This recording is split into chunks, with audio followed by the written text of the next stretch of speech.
Hey guys, let me know if you guys can hear me.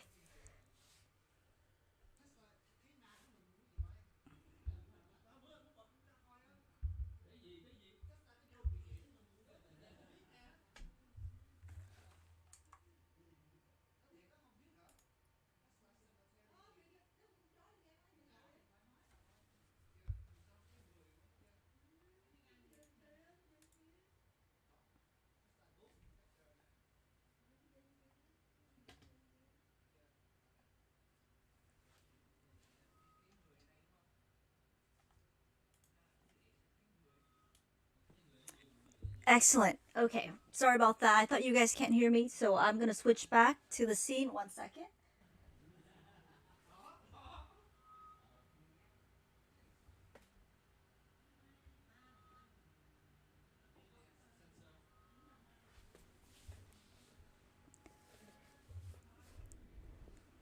So, hopefully everything works now. That Pat, can you hear me? Oh, perfectly. All right, guys, we have 10 people watching. I know there'll be more. I have a very special guest today, Pat, who I've met just buying cards from Royalty Gaming, and, and I just was just looking up some of his videos, and he goes by Deep Pocket Monster on YouTube. So I would like to introduce Pat Flynn, Deep Pocket Monster for his Pokemon channel. And with no further introduction, Pat, just tell me a little bit about yourself. Tell the people that how long you've been collecting, and what started for you to start collecting again, or if uses are new.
Mm-hmm.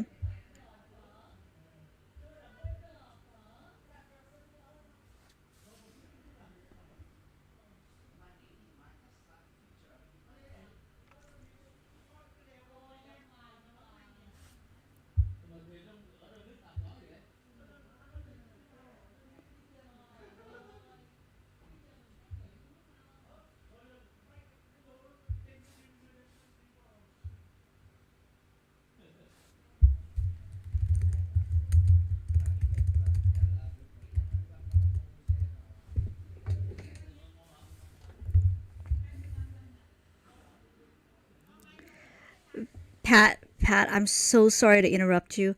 They cannot hear you for some weird reason. I don't know why they can't hear you. Let me double check. It's probably my end.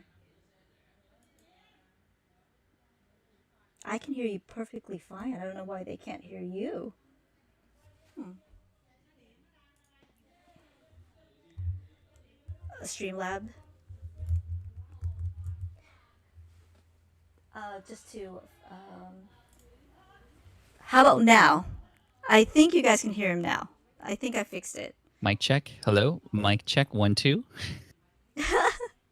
Hopefully you can hear me. This is my third live stream, and I'm still messing up. I think I fixed it. I think I had unclicked something. Well, just to make you feel better, I've been live streaming for 327 days straight, and I'm still making mistakes too. So you're all good. Thank you so much. Everyone here is so nice. I think I fixed it. Let me know, you guys. Yeah, see, I fixed it. It's There you go. Nice it's job. just a button that I have to to On the click, which fly I will too. Good definitely job. get used to. Thank you. Hi, everybody. Nice to meet you. Sorry about that, you guys. Pat, would you kindly introduce yourself one I'd more be happy time? to. That is just Yeah, my name my name is Pat. I live in San Diego, and I have a couple kids who got me into Pokemon recently, and I've been going really deep with it with my new Pokemon channel, where I don't claim to be an expert. I don't claim to know everything that's going to happen, but all I know is I love the look of the cards. I want to showcase them in a high quality fashion, and I want to tell great stories and sort of teach what I'm learning as I go. And so far, I've just had this amazingly warm welcome from everybody in the community, and they seem to really like the style of videos, and that's really exciting. And it's not my first time doing video. I've been actually an entrepreneur online since 2008, and my YouTube channel for my other channel, just Pat Flynn, which is my name, started in 2009. So I've had a lot of experience with content creation, but not a lot of experience with Pokemon. So I'm sort of like mashing these two worlds together, and I find it to just be really, really fun. My experience with Pokemon actually in my past was when I was 16 years old. I worked at a Toys R Us, and I remember every Saturday these kids would come in with their deck of cards with the rubber bands around them, and they were like pulling them out of their pocket, like totally like PSA 1, like just destroyed. And my job was to just set up tables and chairs and oversee the young kids to see and make sure they were being fair and playing well with each other. And man, if only I knew back then what I know now, I would have put all my allowance into buying base set packs. But I think we all kind of feel that way, right? exactly, exactly. Yeah, I opened all mine, and I've been collecting for um, quite a while, and I do regret that. But I actually have a pretty nice silk collection here and there, and anyways. So if you guys have any questions, let me know. I will be reading them out, and we have Pat here. So please, I actually have his YouTube channel below his name, so please subscribe to him. And so here, okay, perfect. I think they can hear us now, so I Good. think that is great. All the comments are saying, "Oops, can't hear us." Sorry about that, you guys. I'm so sorry about that. That's okay. That's okay.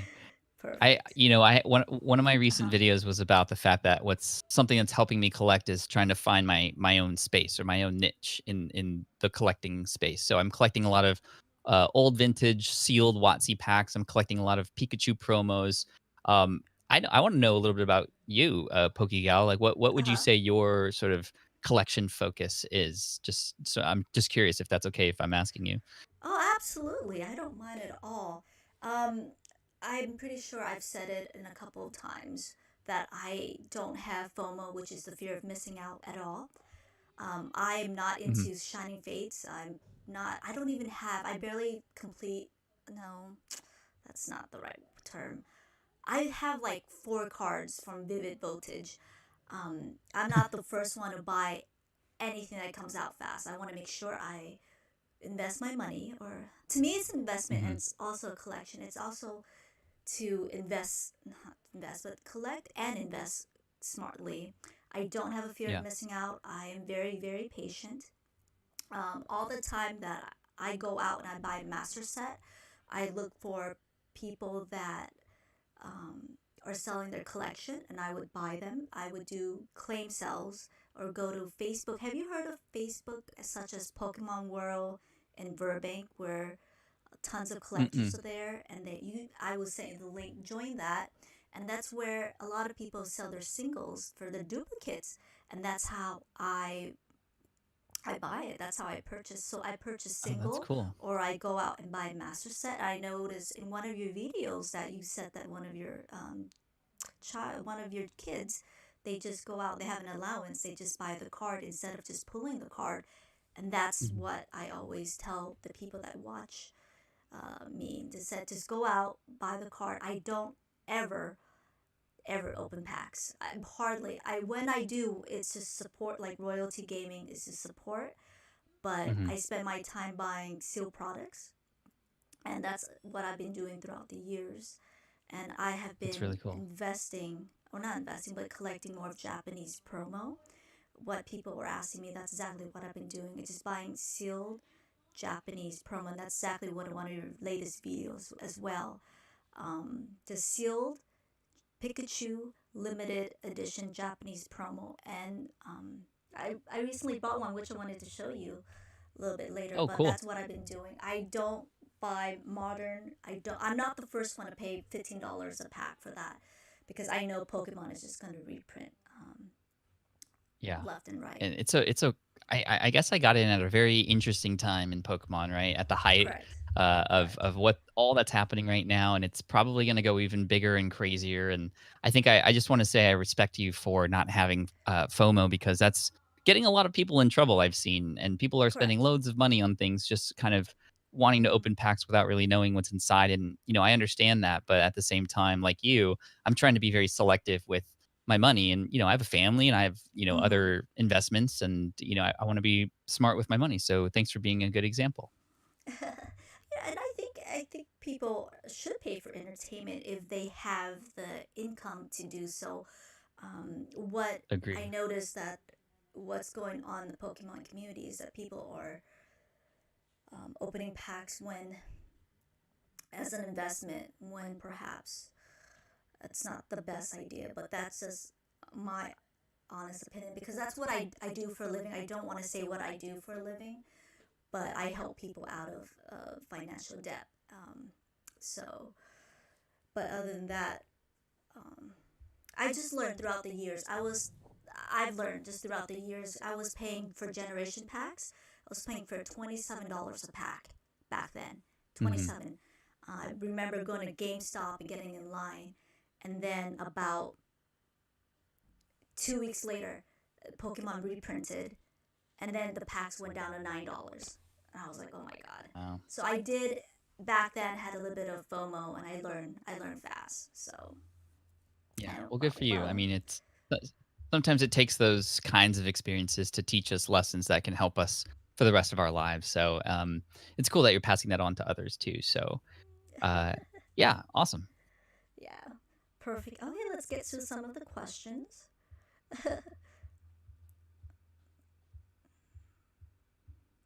So they saying that I will fix the OBS setting. Message me later. Help me fix that. I'm not even too sure how to do that. Hey, Jake. Jake is here. How's everyone doing tonight? We have Blazer, Hey, Jake. Alex, Swami, Vince, Pam, Tara, CJ, Gennaro, Freeloader, Master Blaster. Perfect. Okay. So Blazer wants to know, what do you think of Logan's Paul box break, and what is the prices going to the moon again? Oh man, I mean, first of all, like, I'm not necessarily a fan of him, not really at all, for some of the things that he's done. But I Mm-hmm. gotta say, he's a pretty smart person. He Correct. knows what he's doing. Um, and for him to sort of take in 6 boxes now instead of just one to kind of get it Mm-hmm. at the price that it is now, I think, he's building hype. And I think, on one hand, it's terrible that prices are hiking up and a lot of people who want to get access to cards can't anymore. Mm-hmm. But at the same time, he's bringing in so many new he brought me in a way, and it got me to experience something with my kids that I wouldn't have experienced before. And I'm appreciative of that aspect of it. But just with the prices soaring, I mean, it's just an economics thing that's happening right now. And it's just, if the more information people can know about why things are like this, maybe the more patience they can have, like you, or the less FOMO. But it's hard, especially when you have a lot of creators coming on who are sharing these things and who are hyping it up alongside Jake. Mm-hmm. I had looked at some of the packs today that he was selling on the Mm-hmm. break, and they're already bidding above what they were before, 13, $14,000 per pack. I think, you know, um, I appreciate that he's you know paying for charities and things like that too. So he's got a good heart, I think, and he truly is a fan of Pokemon. You can kind of tell. Mm-hmm. Um, but I just feel bad because I know that there's a lot of people who were already struggling to get packs and to buy the cards that they wanted or to complete their sets and collections. And it's not going to happen anytime soon, because just everything is so scarce. And with Shining Fates coming, and then battle styles, like that stuff's going to just fly off the shelves. And Plus, you have all the scalpers coming in who are trying to take advantage of this and make a quick buck here and there. It's a tough situation. So it's positive and negative, I think, in a way. Exactly. And that's also for a lot of box breakers out there. For people that are buying into box breaks, just do the calculation. How Hmm. many packs are they selling? Which is mostly likely 36, or is it Japanese is 60. Times it with the amount of how much they're selling, and you can see how much profit that they're bringing in. That's how they're making a lot of money. And I do believe I do believe, and I've said this in one of my first video that I made, when people are overpaying for Pokemon cards, they get burnt out really quickly. And I've talked to a lot of people that have been burnt out just Hmm. overspending on Pokemon cards, and that overall in the end hurt the community, because you want more collectors in and you want more collectors to stay. Exactly. You don't want collectors to get burnt out and says, I have to sell my collection. I can't afford this anymore. And there's a lot of I don't know if you follow Mason, Cardinal Yeah, Gaming. from Cardinal. He Yeah, had his store broken into a couple times, which is I just saw terrible. twice in armed robbery, and he said that people are coming up, just going to the shop and says, we need money, or I need money. We need to sell the collection, and they need money fast. And that's one Hmm. of the things that when Pokemon burn out, it's you gotta help to keep the community in. I'm sorry, you gotta help to keep collectors in the community, and that's what Pokemon thrive. All the investment and all of this will be completely uh, it will be useless if there's not collectors in the community. But that's more of a collective thing that we need to do. Yeah. But I mean, I'm but trying to mm-hmm, understand my role as a creator now, as a PokeTuber. I guess I'm mm-hmm, officially one now. mm-hmm. One of the things that I always try to do is to give back. And I know I Yeah. haven't been a part of the community for a while, but I'm very lucky to be where I am in my situation in life. And I've on my entrepreneurial side, I'm very philanthropic. I don't talk about it a lot because that's not why you donate. Mm-hmm, You don't donate to sort of look good in front of everybody. But mm-hmm, there have been a few times where I have gotten the community that I've built over there mm-hmm, involved, and we built a couple schools in Africa, for example, together, and that was so amazing, and it got more people to want to be mm-hmm, a part of that. And I'm trying to think of ways that I can bring a lot of that energy I had there into the Pokemon space too. And I'm mm-hmm, going to be doing some giveaways. I want to do some stuff that mm-hmm, specifically targets those who just can't afford mm-hmm, cards and packs. And me mm-hmm, and my video editor were like, how do we get packs to kids in hospitals? How do we get packs to people who are in poor or mm-hmm, destitute areas who don't even have a chance to have access to cards? And mm-hmm, you compare that to like all these people spending hundreds of dollars a day just like breezing through common cards and just like treating it like it's just like nothing because they just want that Charizard. It's like it almost makes me feel bad sometimes mm-hmm, for those who are less fortunate. So I'm building this platform, yes, because I am a creator and I love creating content and I love building a tribe and a community. But when you mm-hmm, build a community, you can do so many great things together to mm-hmm. help others in need. Yeah, I agree. And I think Pokemon Greed has taken um, more monopoly within the community. I think there's a lot of Pokemon greed. I think it's just collector's greed everywhere, especially in the sports card. But absolutely, I Hmm. do believe in giving back. And there's a lot of people that have YouTube channels that are very educational, and that is giving back as well. But Jake's in the house. How's everyone doing tonight? How are you, Jake? I'm doing great. Looking forward to the chat, Jake. Jake. An investment is knowledge pays the best interest. Absolutely. Um, Hmm. I also believe that when people on YouTube, they tell you what to invest, right? There's a lot of great YouTube content out there that tells you what to invest, but I think what's missing behind that is how to invest. I've seen channels out there, and I that says that you got to invest by opening packs, and I think that's really bad advice.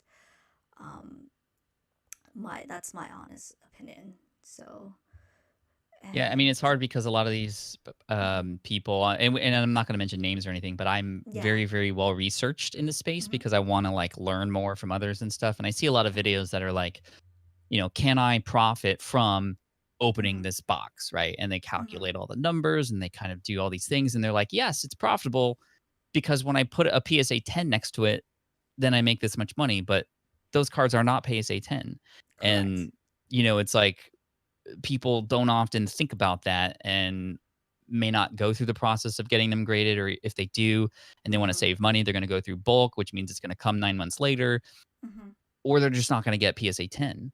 So it's like, for me, it's hard for me to get behind this idea mhm, of, look at this card, it's worth this much, which mhm, is why in my videos I always put the raw price too. Like, this is how much it mhm, is. mhm. Profit only comes after you get people to pay for it, right? So it's like, Exactly. there's some ethics involved too. So I don't know. It's kind of interesting to navigate that. At the same time, I can understand where they're coming from because Mhm, it gets more views, it gets people to talk in the community and excited. So, mhm. I understand where they're coming from, but I do think that there's sort of a responsibility that anybody with influence has to offer, especially those who are spending their hard-earned dollars. Exactly. And that's what Jake has talked about, and that's why I'm such a big fan of his YouTube channel. Um, Mhm, Not me too. every card out there is a PSA 10. And that's how these box breakers, they lure you in by saving the price. This is a 10. But it's pretty tough to get a 10 nowadays. I know that back then, and I have some cards here that they should not be a 10, but that was back then with grading, I believe. They've gotten a little bit stricter now. That's just my Mhm. subjective opinion. But a lot of people has approached me and says, I'm not making money in Pokemon.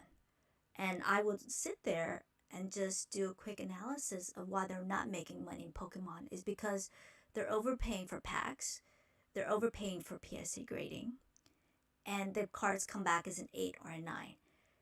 And sometimes, and actually most of the time that I've noticed in these cases that people come up to me, that they'll pay for $300 a pack, but the card will come back as a PSA 9 and it sells for $120. And Mhm. that's instantly losing That's money. Losing I money. I as a business owner, that's not Mm-hmm. a good business model. Right? Yeah. Putting your profit at Mm-hmm. risk by allowing a whole other company in Mm-hmm. some proprietary method that you don't even get a chance to look at and Mm-hmm. have a say in, let alone the conditions of the cards and how they travel in the packs and, the conditions when they're just opened, Mm-hmm. to base your potential profits and business success on something so out of your control is just unreal to me. For me, it's all about having as much control as possible. And yes, there's always going to be risk involved, but that's a scary game, right? I know some people, for example, who built websites that are all about reviews for specific products, and they're affiliates for those products through Amazon. Well, Mm-hmm. just last year, Amazon changed their commission rates for anybody who sells those products from 8% to 1%. So overnight, people lost their income because they were just so reliant on that 8% from Amazon, and Amazon can do Mm-hmm. whatever they want. And that's very similar to me in terms of like how PSA or CGC or whoever, they get to control your profits. That's kind of insane to like rely on that, right? Or to at least be the way that you're going to make money. I think there's room for that, and that's perhaps one part of something in your business, but it's a very difficult thing, I think, to just have be reliable all the time. I absolutely agree. And that's where people sit and they do their calculation. They're like, well, this is how much money I will make based on PSA 10. But when the grades do come back, that's when they're like, oh, wow, I absolutely lost money. And I It's and gut I'm very wrenching. honest, and this is where people think I'm very negative, but it's what I do for a living. I say that you're losing money is because that money that you're making goes into the people that's doing the box breaking, and at the end, Hmm. Logan Paul is gonna make the most money. I'm pretty sure that's Yep. very obvious to the Yep. people that are buying, hopefully. but at the same time, they're buying for, I'm pretty sure, intangibles as an advertisement as Hmm. well. So, Yeah, that's true. I mean, that's those who spend that much money are doing it for more than just the cards itself, but the notoriety that can come with it. Um, this conversation reminds me of the gold rush. mm-hmm, It does feel like a gold rush. You know, people coming in and traveling over here to try and strike it rich. And the people who got the richest during the gold rush are the mm-hmm, people who built the pickaxes, right? Or the people who created the lodges where all the gold rush people came and stayed. It's not the people who mm-hmm. actually were in the gold rush. So it's just an interesting thing to think about. Yeah. Let me go here. So, Gerardo wants to know, what's the holy grail are you chasing the most this year? Hmm. That is a good question. I answered this question the other day on another channel, and my answer was I'm not sure yet because I have some things that are in my sort of realm of what I'm trying to collect. Sealed WotC packs and trying to get them in the new slabs now. Thankfully, they have something that looks better than it did before.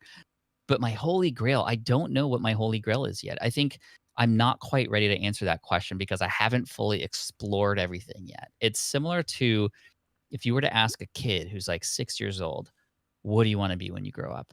Mm-hmm, They only know like five things. I want to be a baseball player. I want to be a, whatever, right? Like, fireman or policeman or, all those things. It's almost not fair to ask a kid mm-hmm, that young, like really what they want to be because they don't know all the options yet. And we don't, or at least I don't want my kids to be sort of forced to think that's their path in life this young because how do they know what their interests are yet? They haven't even explored the world yet. So for me, I'm in that exploration phase where I'm sort of understanding what I like and what I don't like. And it seems like I'm gravitating toward like weird or interesting or just not usual stuff. Like I know that I'm not a fan of Charizard, like most people are. I'm okay not chasing the Burning Shadows Charizard or whatever. Like, and if I get it, cool. And it's interesting because I remember in my mystery box video, I pulled the Charizard in my mystery box from a single Darkness Ablaze pack, and I mm-hmm. had like 10 comments on that video that were like, "This dude pulls a Charizard and doesn't react at all," and I'm like, yeah, I actually didn't react that hard because it to me it's a great card. It's the chase card in the set, but it's not something that really lights me up. What lights me up are these Mario Pikachus, right? And what lights me up are these Poncho Pikachu XY promos.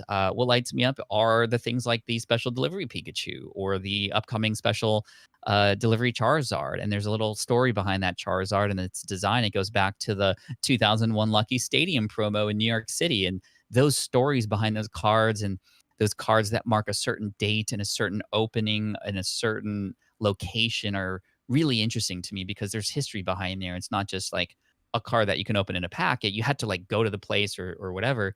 That is where I like to sort of play, but my holy grail, I don't know what it is yet. I don't know what it is yet. I've explored trophy cards. I know there's a whole sort of Yeah. subculture of people who collect trophy cards, which is similar to a weird or different card that you can't get in the pack that has a story Mm-hmm. behind it. But number one, I feel a little late to that game. It doesn't mean I couldn't get involved in that or invest in it. But number two, I want to find something that makes me a little bit more unique, a little bit more niche, something that I could become known for, right? If I become known for trophy cards, I wouldn't have become the first one, but maybe there's something that I could become known for. I don't know. I don't know. I'm still soul searching in the world of Pokemon. Gotcha. Are you still missing any packs? 'Cause I know you collect packs I via am. Sandiego cards. I have 25% of the collection. I have a whole spreadsheet. I have a video where I show off the spreadsheet. I didn't know how much people would love that spreadsheet. Like people were very jealous of that, which was really interesting. It didn't take very long to make, but it keeps track of how many I'm missing, how many I have, a total percentage, as well as the number of population within that particular series. I have, I think, 10 packs right now at PSA. I'm about to send 10 more, so that'll Uh huh. increase my percentage to about 40%. Mm-hmm. But this is a long game. I guess that is my holy grail right now is completing that set, but not necessarily a particular card. There is one card, however, that I am very interested in, and it's the Ghost Lugia from Topps 2000, the movie. And Mm-hmm. I've seen a lot of people open that set. There are no PSA 10s at all of any of those first appearance cards. And the Mm-hmm. Lugia, there is a 9 out there, and I think it's for $80,000 right now on eBay. I have a whole booster box plus 4 packs, and I'm considering opening it to see what would happen. But I also saw Rhyme Style open one not too long ago, and all the cards were sticking to each other. And he pulled a Yeah. not a Ghost Lugia, but it was a Blossom or a Hoot Hoot, or I Uh-huh. can't remember which one. There's only 6 of them, and it Mm-hmm. just like he peeled it off pack fresh, and it was like destroyed. It was like a PSA 5 right out of the pack Wow. because of the way those cards are created. And so to get like a really high end PSA graded Lugia from that set would be pretty amazing. And again, that's a weird set that, not a lot of people are looking at. And I kind of like that. Very nice. I actually don't collect any tops at all, but I'm interested in looking at that card now. The Ghost Lugia. Not at all. Yeah. Not at all. It has a really cool hollow effect, and there's no other card like it. The hard thing is too, it's square edges, it's square Mm-hmm. corners. So it's not like circled. So, just grading that thing is ridiculous. Thanks. Silver cards. Hey, PokeGal and Pat. Hope you guys are having a great night. I. How's your night going, by the way? My night? Yes. Oh, it's going well. My daughter and I cooked dinner, and then we watched the latest episode of WandaVision, and then the kids went to bed, and then here we are talking. So I'm having a great night, actually. Excellent. Pat, your website's very helpful. Check it out for the equipment. Nice tag team pulls on royalty the other night. Dude, that was epic. Cigar just pulled some great packs for me, and I got the Red's Pikachu, Mm-hmm. and it was nice. It was good. I think I pulled a rainbow as well. Were you there? Did you see that that I opening or? I've been so busy because I've been trying to. Mm, I'm learning everything. You you guys will believe this. I know because I've been having a lot of issues. But on my first live stream, I did not even know what OBS is. I didn't even know what it was. I had to I for like 4 hours on YouTube. Me and my roommate, we watched tutorials. All I did not know what it was. I had to call Royalty Gaming, which is Sagar, at 4 a.m. in the morning saying, "My mic's not working. What's going on?" And he helped me. And oh, he's so good. He's so I, nice. he's so awesome. Still now, I'm still doing a lot of just learning. I try to do StreamYard. As you can tell, it didn't work, so I took it out really fast. Hmm. But I'm still learning. So instead of just helping him mod, I'm just taking my time to learn and make my channel a lot better. And I have a website that's launching as well. So and I work Cool. full time. So I've yeah. But there's a question that I want to ask you. Um, Sure. why are you opening packs? I mean, I'm really grateful that you are opening packs on live stream instead of going out to the store to buy yourself. Is because there's it's because you don't have access to it? Is it a or just more of an entertainment value? Yeah, so it's a great question. So to clarify, why am I paying somebody else like Cigar on Royalty Gaming Mm-hmm. to open packs on my behalf, right? So Mm-hmm. um, it's part entertainment. Honestly, I get a kick out of it, and I love being a part of the community. I Mm-hmm. think that what's really nice about a community like that is when anybody gets a hit, we all get the hit, right? We Yeah. all are rooting for that person. We're all Yeah. excited about them. And to me, that's so much fun. And especially in today's world, it's like, I'm not hanging out with my friends at the place anymore. I'm not seeing my friends. Like you guys Yeah. are my friends now and that's so cool. And, part of the entertainment is also the idea of, like you said, supporting Cigar. I mean, he has a full Mm-hmm. time job too, and he works hard and he Yeah. stays up late. He was up till like 4 a.m. yesterday, and Yeah. he ships out these things and he does the PSA grading for us. Like Mm-hmm. he deserves something, and I'm Mm-hmm. very lucky to be in the position I am to be able to offer financial support for people. Other people, they're not able to do that, but they're still there and they're still helpful, and that's Mm-hmm. value also. But helping him out, like you said, is really important. And you're right, I just don't have access to these cards Mm-hmm. either. Um, I want to keep all my boxes sealed, just like I'm sure you do behind you. Mm-hmm. And a little bit of a chance game here and there is okay. But I'm not chasing anything. I'm not, doing it for investment purposes. It's purely entertainment, support, Mm-hmm. and also I like exploring new cards. I don't have a lot of these cards, so I'm adding to my collection at the same time. Gotcha. Yeah, that's what I really like about his channel because he doesn't come off as someone that's giving you investment purposes, like investment advice. It's more pure entertainment. That's what I really like, and that's why I really support his channel. So as long as the people know that it's purely entertainment, that's what he Mhm. comes across as, and that's what I really like about that. So, And he's been really helpful for me oh as well. I yeah, mean, I ask absolutely. questions about my Mhm. collection and he, answers them right away. And even Mhm. on Discord, he answers. Mhm. Also, like, I really like how he engages the community, like we're talking about. And Mhm. I'll be going live on Deep Pocket Monster not too long from now. In fact, a week from today, Oh, or a week great. from tomorrow, I'm going to be doing my first one. And I'm going to be announcing this on a video that's coming out tomorrow, because I want to celebrate the 5,000 subscribers that Uh have huh. joined us on the channel. In fact, we're already at 7,500, which is just ridiculous. But Mhm. um, I'd promised everybody I was going to do a 5K giveaway. So I'm going to share what I'm going to give away. I'm going to give it away live. I'm going to open some stuff for people, then send it out, and we're going to Mhm. have a good time. And I'm just like you, getting Streamlabs open and trying to figure things out so it could be hopefully, somewhat. I don't know, error free on that day. We'll see, but anything can happen. Mhm. But having gone live for 300 plus days on YouTube, I feel Mhm. like I have the ability to maybe create something different, create something new. I Mhm. have some secret weapons, if you will, that should add a little bit of flavor to the show that I think will help me stand out. And I think I'm becoming known in the Pokemon space as like the guy who does like the really nice videos, right? Yes. Like the Absolutely. really Yes. close up shots and all Yes. that kind of stuff. Yes. Like the really really close up shots that I get where you can see like the ridges of the cards and stuff and Yes. like details you never seen before. Do you want to see what that camera lens looks like? Yes. I don't know if you've ever seen it before. I have it right here. Don't be afraid. But this thing Okay.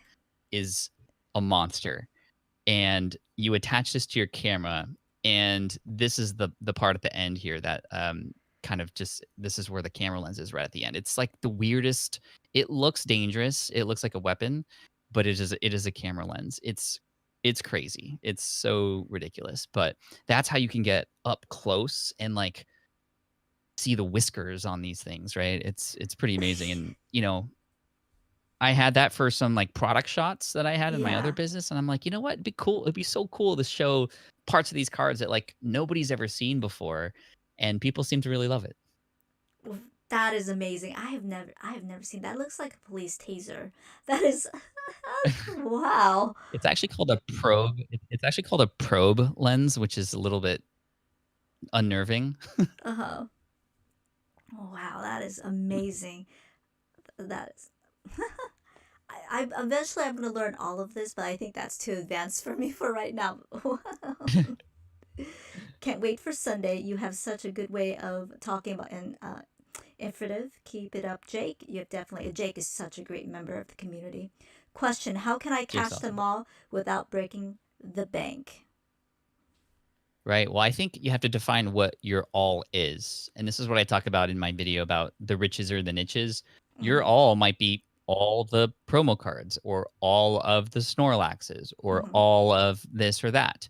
And so Mm-hmm. once you define what that all is versus everything, you're already narrowing down your focus and knowing where to spend money. In addition to niching down in that way, you want to understand who else might be an expert in that space that you're trying to get involved with so you can learn as much as possible. For example, with the sealed packs that I'm collecting Mm-hmm. now, I'm going all in on sealed collections. Who else has sealed collections? Where do they get their packs from?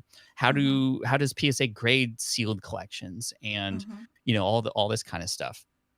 The other thing is to for those particular things, having alerts available on certain locations. Like I have an alert for specific things on eBay so that as soon as a new listing pops up, I can just see it and I can learn about it. And because I'm so involved in just that particular space alone, I Mhm. can sort of learn the language of that space and understand, okay, well, what is too expensive? What is too cheap? And now at least I have the more experience I have, the more ability I have to know on what part of the spectrum it is. But honestly, most importantly, it's relationships. For example, the 3 base set packs that were in PSA slabs that I got from TCA Gaming from Rusty. Like, Mhm. I trust him. I understand that he knows quality, and he assured me that these things were good, and he sent them over, and I'm very glad to have them in my collection. And I could trust him. So part of saving money is knowing that you can trust your buyers as well, right? Because sometimes there's a lot of fake things or proxies and Absolutely. whatnot that are scary. And I think the final thing that's helped me is making calculated decisions, right? Not Mhm. making decisions based on FOMO, like you said. As soon as Yes. emotion comes in, or as soon as there's um, as a business owner, I understand it, because as a business owner, when you're selling products, the more that you can inject urgency, the more that you can inject scarcity, the more likely you are to be making sales.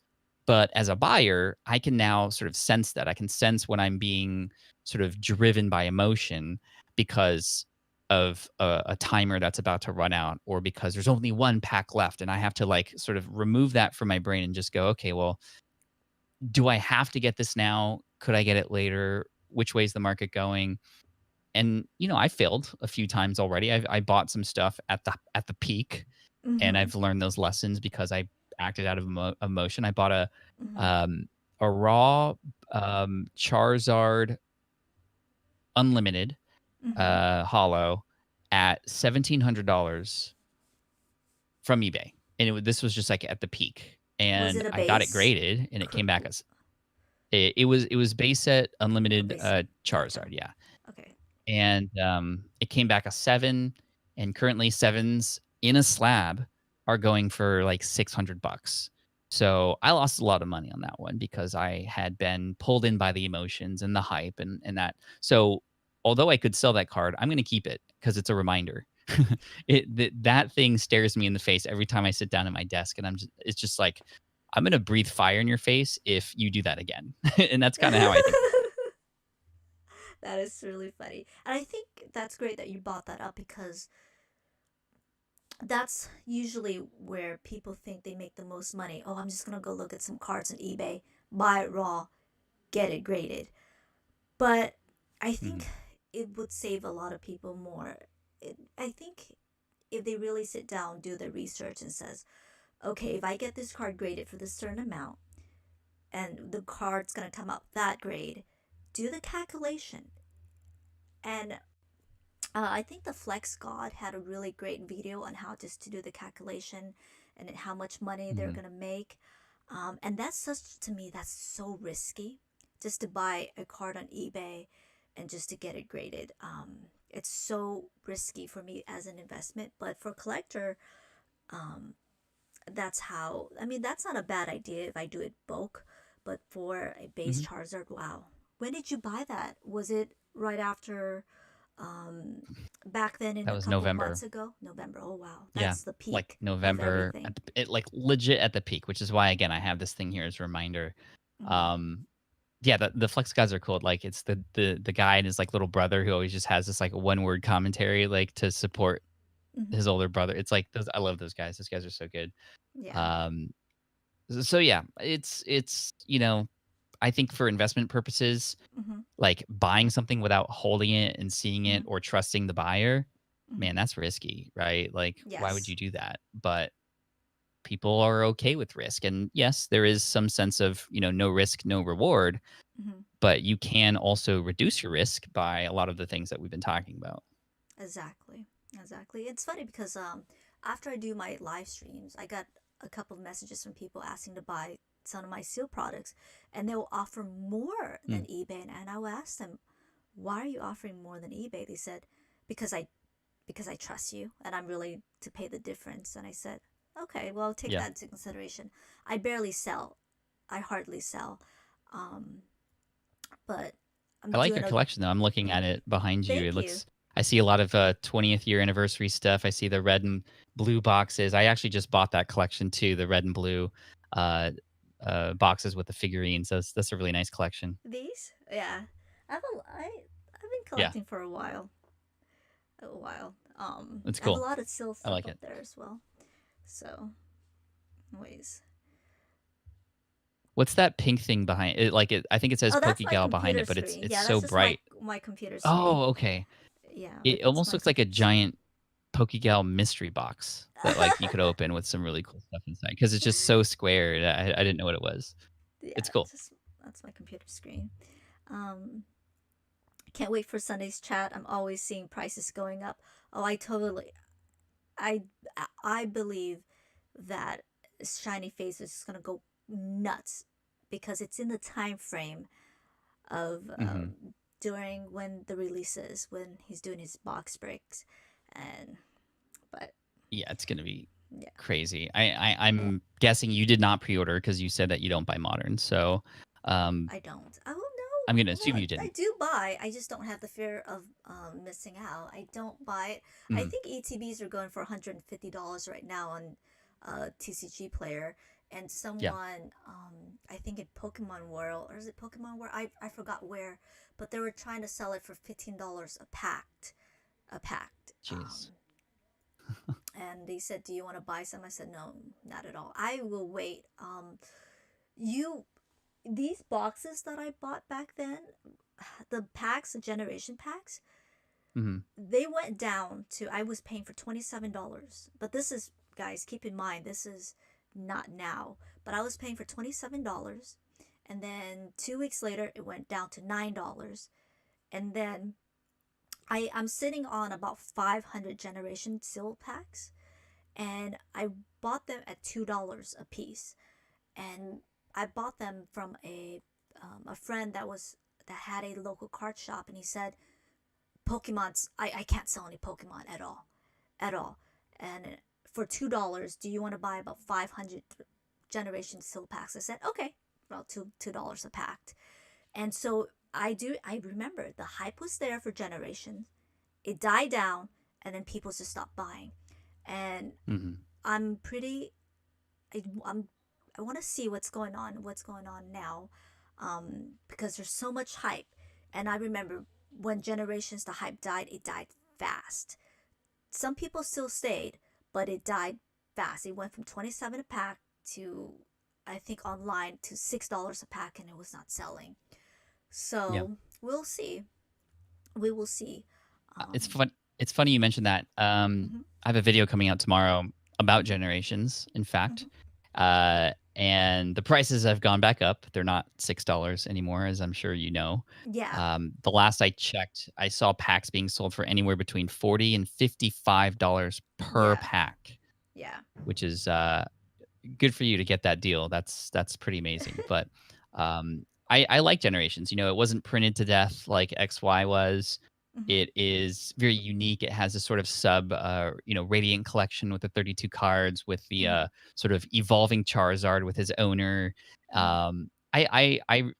When I'm researching videos, I fall in love with the stories and I fall in love with the artwork, and Hmm. I'm really liking it. It's very unique. It has like the weird um sort of like bedazzled edge for the Radiant collections with like the Hmm. beads falling down the sides. It's just so Hmm. strange. It's so cool.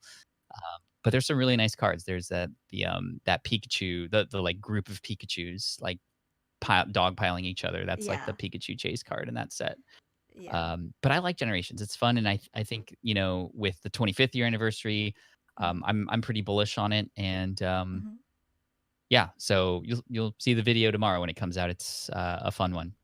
I'm pretty excited. And when Generations came out, Pokemon had a Super Bowl commercial for that. And the hype just went up. Hmm. After that Super Bowl commercial, the hype went up. There was a line at GameStop. I was there, I was in line. But the hype went up and it went away fast. Fast. Hmm. And that was my Charizard from paying $27 a pack. That was Yeah. like my Charizard. That was like your Charizard. I was like, oh man, I've learned. I learned, and Hmm. from there on, I'm very patient. I wait. Um, but let's hop on with the comments because there are so many PSA grading of Pokemon. Once they come back from grading, won't they lose value because everyone has the same graded card? Master Blaster, I have about 8,000 Wizard of the Coast uh, cards in PSA right now. 8,000. And you know the Cat's At Meow? PSA.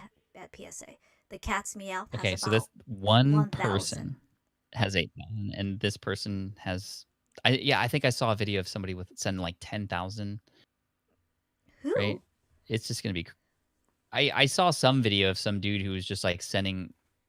I can't remember. I don't know if Jake even interviewed this person. I can't remember, but or maybe it was Radar, but Mm-hmm. somebody was just sending like one where like the bill for it was going to be like $150,000 to get it Oh all my graded or God. something. It was just like, yeah. So I with this comment, like, yeah, there's going to be Yes. like 17,000, you know, reverse hollow Pikachu's from Evolution.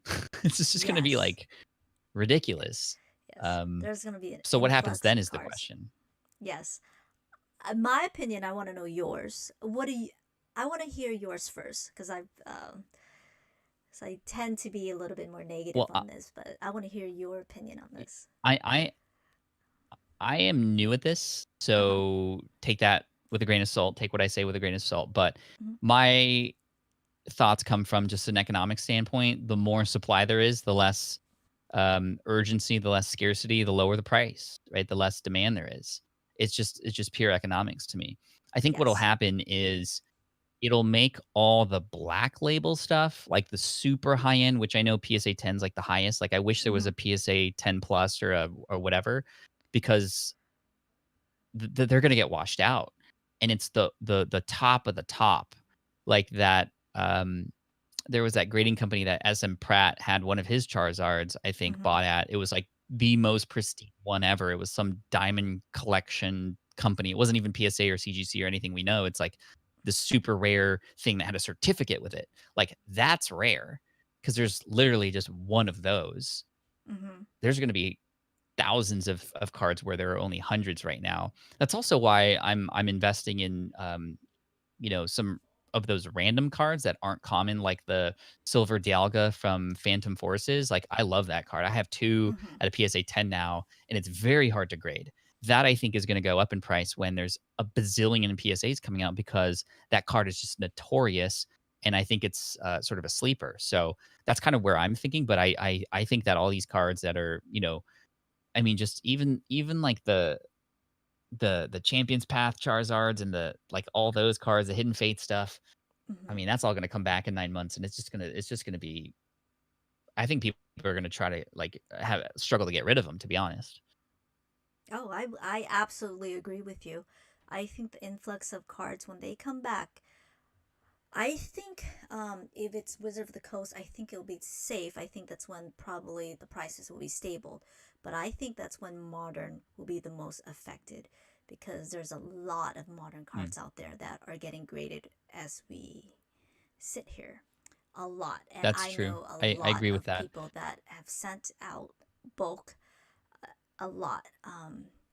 That's my honest opinion. I don't want to sound negative, but that's just my No, honest that's opinion. it's important to So, talk about that, to yeah. consider that as an option, right? And so we can learn from that opinion, and we can learn from others who think it's gonna be okay. I do agree Yeah. with you, and the Mm-hmm. problem is modern is Mm-hmm. right now at a very high premium Mm-hmm. for graded cards because there's not very many of them because they're all at bulk right now, right? So it's a Yes. little bit of a time shift because people Mm-hmm. are submitting them because they Mm-hmm. see the price now, but they're Mm-hmm. going to be behind when all the other ones come back. And by the time they get Exactly. theirs, it won't be pop, 1,000 anymore. It'll be pop 15,000 or something ridiculous. Um, Correct. and I think that's partly due to the fact that PSA is taking 9 months. I think if PSA took what Mm-hmm. they normally took, Mm-hmm. which was before I got in, but from what I hear, it was rather quick, you wouldn't have these crazy sort of bulk submissions because prices would sort of a little bit be normalized or expected.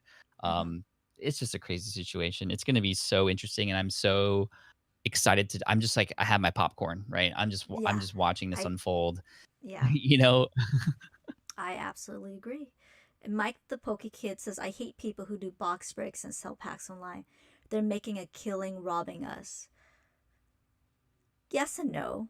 Yes and no. Your thoughts on that, Pat?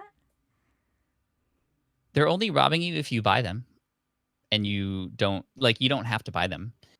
Mm-hmm. Uh, I think that maybe where you are right is the more that get opened, Mm-hmm. the higher the demand for that set, and Mm-hmm. therefore the higher the price will be. And yes, in a sort of indirect way, they Mm-hmm. might be increasing the price in that regard. But um, at the same time, it is what it is. It's happening, Yeah. and we just have to kind of live with it. And I think that I participate in those box breaks. Mm-hmm. I support Rev. Rev is a good friend of mine, and I get in on Mm-hmm. the he's probably the highest premium of all the PokeTubers out there who Mm-hmm. break open packs. But there is an entertainment factor. I want to support him, Mm-hmm. and I have never had access to these cards before either, so I'm willing to Mm-hmm. pay that premium. Um, but at the same time, he's probably doing pretty well. Mm-hmm. But also, I know that there are people like Cigar who don't put a huge, you know, uh, finder's fee on it. I Mm-hmm. hope he makes some money from it, but I know he's also charging good prices Mm-hmm. for the Neo break that just happened that he did, which I Mm-hmm. was very grateful to be a part of, and I had Mm-hmm. some good pulls in that. Um, so I understand where that comment's coming from. I empathize with you for sure. Mm-hmm. But at the same time, this is business, right? You could argue that Apple's robbing you because it only costs so much to make a phone, really, and they're Mm-hmm. charging you $1,299, right? So, Correct. I I'm just gonna make a really quick comment about that. It is business, but I think there has to be, just like any other business, it has to be, you have to be ethical about it. I think the problem mhm, lies with some box breaking box or packs opening channel is where the person that's opening the packs are saying these cards are an investment when they're overcharging for the cards. I think that is very unethical, and mhm, that's where it lies in, as in the people that are, how I'm trying to put this into words. If they're sitting there opening packs for you and says you're gonna be rich opening these packs while they're selling to you, right. I do think that there is an interest, of Well, course. that's just false. Also, Correct. that's not Correct. If necessarily they true, sit and I out there, do. and that's exactly, and that's what I like about royalty gaming, because this is pure enjoyment. This is pure entertainment. This is not something. If you are not, to me, if you are not financially stable, you don't have expendable income to buy. In the end, Pokemon is just cardboard to me. If you don't have Mhm, expendable income, I don't think you should be buying packs to open, especially packs that are a little bit overpriced if you do it online with someone else. The problem lies is when someone sits there and the person that's opening the pack saying, you're going to be rich collecting Pokemon cards. Just keep them. In 10 years, they'll go up. And that's where the problem lies, is that the person how that's do they know relying that? on this for information, how do you know that? How do you know the cards are going to come back? How do you know the cards are going to come back at 10? How do you know the cards are going to come back in 10 years? It's going to be more. And that's where the problem lies, because I have talked to a lot of people that do rely on these experts and quote unquote that have lost so much money doing that, because they do believe, and in good faith they do believe, that these pack opening channels are an investment, and to their own fault they should do a little bit more research. But I do believe that it comes to the point where the buyers needs to do their own research, and the seller Mhm, has to be, I would say the word ethical, but have to be honest in what they're transparent. representing. Yeah, Exactly. And I think that's where the yeah, problem lies. I think if they go out and they just, like I said in the beginning, just do type it in. If they're doing the box break, if they're selling $300 a pack, times it 300 times 36, go on eBay and you can just see how much they're profiting of that box break. mhm, and that's just based on the buyer. But the problem, I think, lies where someone sits there and says, "This is an investment. You're going to be rich. Let me sell you some packs." I think that's where the problem lies with me, Yeah. is because that's just purely false There's a lot of information. layers for sure too. Yes. Not Mm-hmm. just to get even more information out there. Like sometimes we Mm-hmm. don't, and I'm not supporting one's like I'm just saying I know that for example, Cigar when he went to Florida, he like traveled to Florida to pick up Mm-hmm. this Neo box and that Mm-hmm. took time, that took effort, and he deserves Mm-hmm. to get paid for that, right? And because Mm-hmm. he's almost kind of in a way working for us too. And I don't Mm-hmm. know the full story about how many of these people got their boxes. People Mm-hmm. choose people sell these boxes at different prices. And I Mm-hmm. do agree. I think it's important for a buyer to do their research as well and to Mm-hmm. not buy if it doesn't make sense for them or if they can't afford it for sure. Mm-hmm. Um, but I think the more information, the better. I agree. If I'm all about. I built my business on the back of transparency. I actually, when Mm-hmm. I was an entrepreneur, I still am. I Mm-hmm. share how much money I make and where it comes from, and how much I'm Mm-hmm. spending, and how much I'm losing, how much I'm making. It allows me to just have an honest conversation with those who Mm-hmm. may want to follow me and or invest in my programs or Mm-hmm. courses. So yeah, I think just more information, the better. Correct. So, did anyone invest in GameStop stonks? Did you? I did not. No, I did not have diamond hands. I was watching that on the sidelines, and I am somebody who does I just knew that people who were going to be in it and weren't Mm-hmm. too savvy and would not get out quick enough would lose money. And there are people, yes, who made a lot of money. There's a lot of people who are losing a lot of money because when like by the time you hear about those kinds of things, you're probably too late. That's the one thing I've learned, even in the collection space. If Mm-hmm. you hear that waifu cards are skyrocketing, people's inclination is go, oh, I better get them now. But in most cases, it's too late. They're already up, or else you wouldn't have heard that. If you were somebody who had done the research or were involved, like the Mm-hmm. people in Reddit who were in the Wall Street Bets channel who Mm-hmm. knew and coordinated this sort of action together, well, then you were there and you were early and you helped create that versus kind of reacting to it, right? I want to Mm-hmm. be an investor and a collector who is more proactive, not reactive. So I didn't get involved in the GameStop stock because by the time I heard about it, I knew it was already going down. It was already too late for me, right? And so same Mm-hmm. thing with collections. If I hear that something's happening, was I early? Probably not. And as a result of that, anything I do is going to be probably too late. Mm-hmm. So that's kind of how I protect myself from the sort of mob mentality. And it allows me to sort of like zoom out a little bit and just go, okay, well, what's really going on here? When did this all start? And I can at least make better decisions or have a chance to make better decisions if I treat these situations that way. Gotcha. That's a great answer. And Mike says, word of first, when people break in rough times. I love you both. Thank you, Gold Star. Mike the Poker Kid, the people Thank who you. do box breaks are the real scalpers. How are they getting all those cards to sell? They're scalping. Distributors. They're distributors. And not only that, distributors are actually even raising up their price. Um, Mhm. so back then, I think There's a lot of layers. there are. Back then, the distributors, when I could get a booster box for $60, now it's about $85 to get a booster box now. So Mhm. Peter says focus on your goals. Absolutely. So besides Pokemon cards, what personal goals do you have?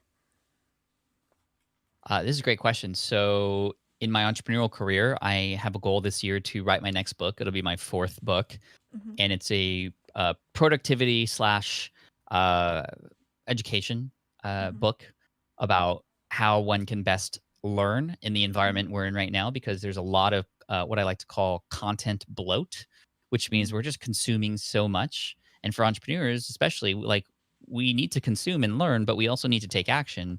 Most people are just spending most of their time learning and not necessarily doing. So this is a book to help filter what you should be learning and how you should be taking action and sort of strategies to stay on top of your goals and things you should be doing. So I have a goal of writing that book this year.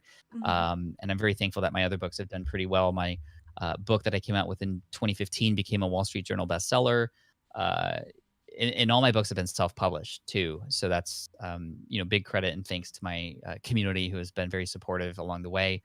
Another goal I have is so I have an invention. I invented this tool. Let's see if do I have one? I do.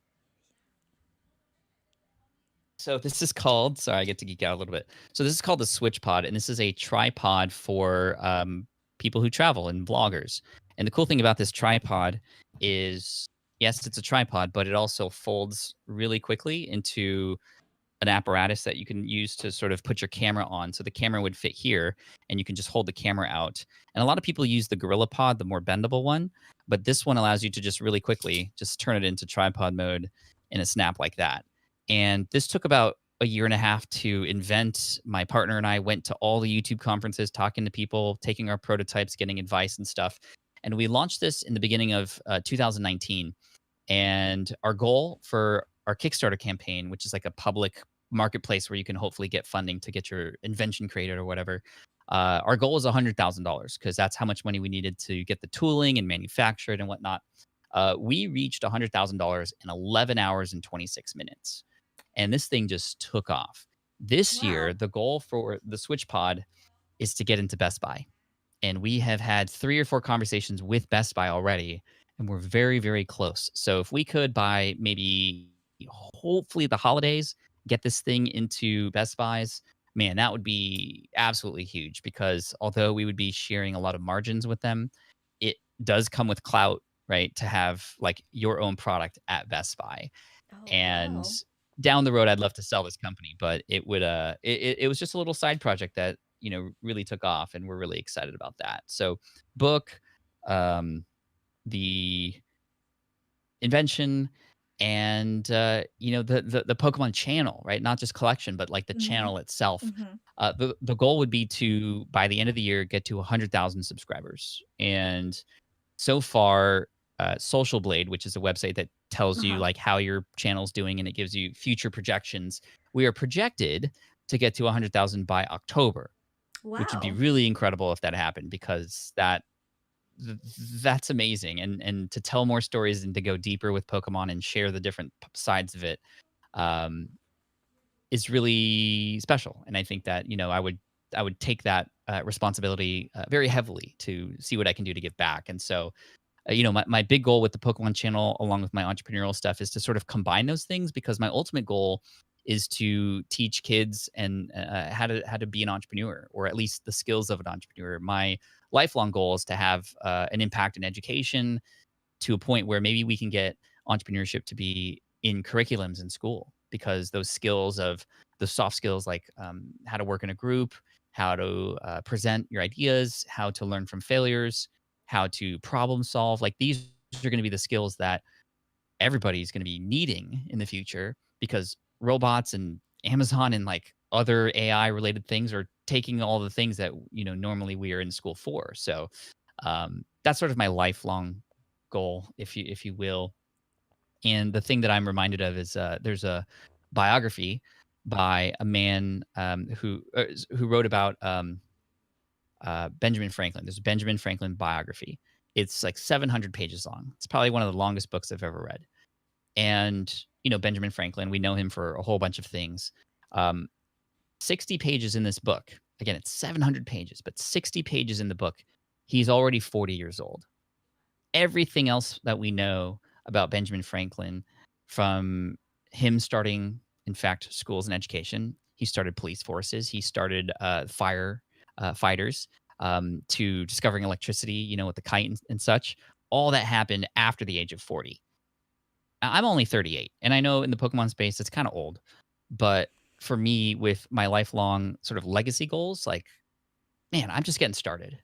And every platform I create, whether it's my entrepreneurial business or Pokemon, gives me the ability to have more of a voice and to show up to more people and hopefully help bring more people together for the good of the world, really. Wow, that is amazing. Thank you for sharing. And by the way, congratulations on that invention. That is Thank you. amazing. And the book, wow, that very, very, that's a lot of great goals. And And we have a Chinese New Year coming up too. So at the end of the stream, I wanted to give a nice little giveaway. So I actually write down all of my goals. Do you do that? Do you write down all of your goals and I sit and I manifest my goals and I believe in that stuff. I don't know if you do. I sit, I write down all of my goals and I focus on that. And the last thing I want to Hmm. say is 38 is not old. Whatever at all, you guys. If you 38 is not old at all. Thank I'm you. not saying how old I am, but 38 is very quite young. Thank you. Blushed. Um, but that's the cool thing about Pokemon. It's for all ages, really. Yes. Um, there's a book by Napoleon Hill. Hmm. It's called Think and Grow Rich. And I remember when I first heard about I that book, have it. I'm like, oh, you do? Cool. I have it. It's right here. So, I'm looking at it. Yeah. oh, perfect. See that? So when I first heard about that book, I was like, Think and Grow Rich. Like I can just imagine $1 million and there's going to be a Uh huh. million. That's not how it works. That's how I thought it was.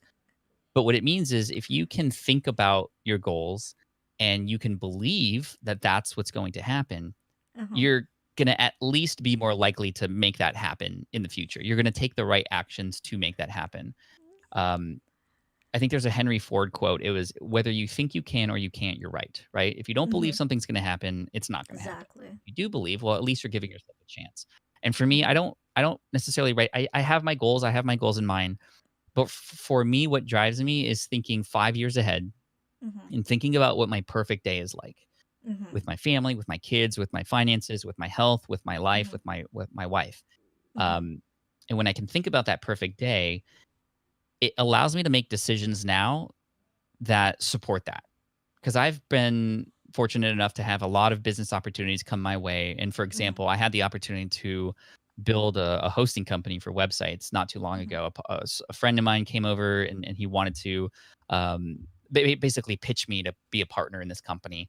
And based on his timeline, in 5 years, it would have been $1 billion company, like with a B. And old me or younger me would have been like, I'm in. Like, I don't care what's going on. Like, that's attractive to me because money, money, money, money. But that's not the goal. The Hmm. goal is the perfect day with the family and my life and my health and my kids and my wife.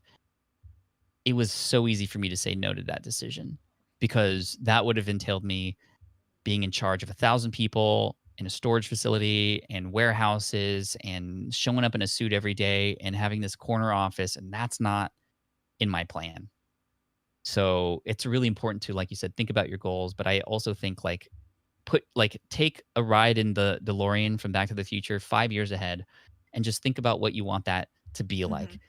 You can make decisions now that can help you get there. Um, Exactly. so that's how I feel about goals. Exactly. And I We're think the getting deep today. biggest we are that was a great question. And I just want to say the biggest investment um is for yourself. So I think that's the biggest investment and that's what will pay it off. And I know there are a lot of people that are my friends here in the chat that are going to school and I always want to motivate them. Keep going. Wow, we are totally behind in the chat. Okay, so I'm gonna read it faster. That's such a great question because we just totally went on. I have no idea where I left what the chat was. Okay. I like to Okay, so talk, so I'm sorry. I'm no, probably not at all. making it I lag thought a that little was bit. great. I love to talk. I'm pretty sure the people in the chat room knows very well. I go on. I just go on. Um, but I totally did not know where we left with the chat, so I'm gonna start where I see it now. I apologize, you guys.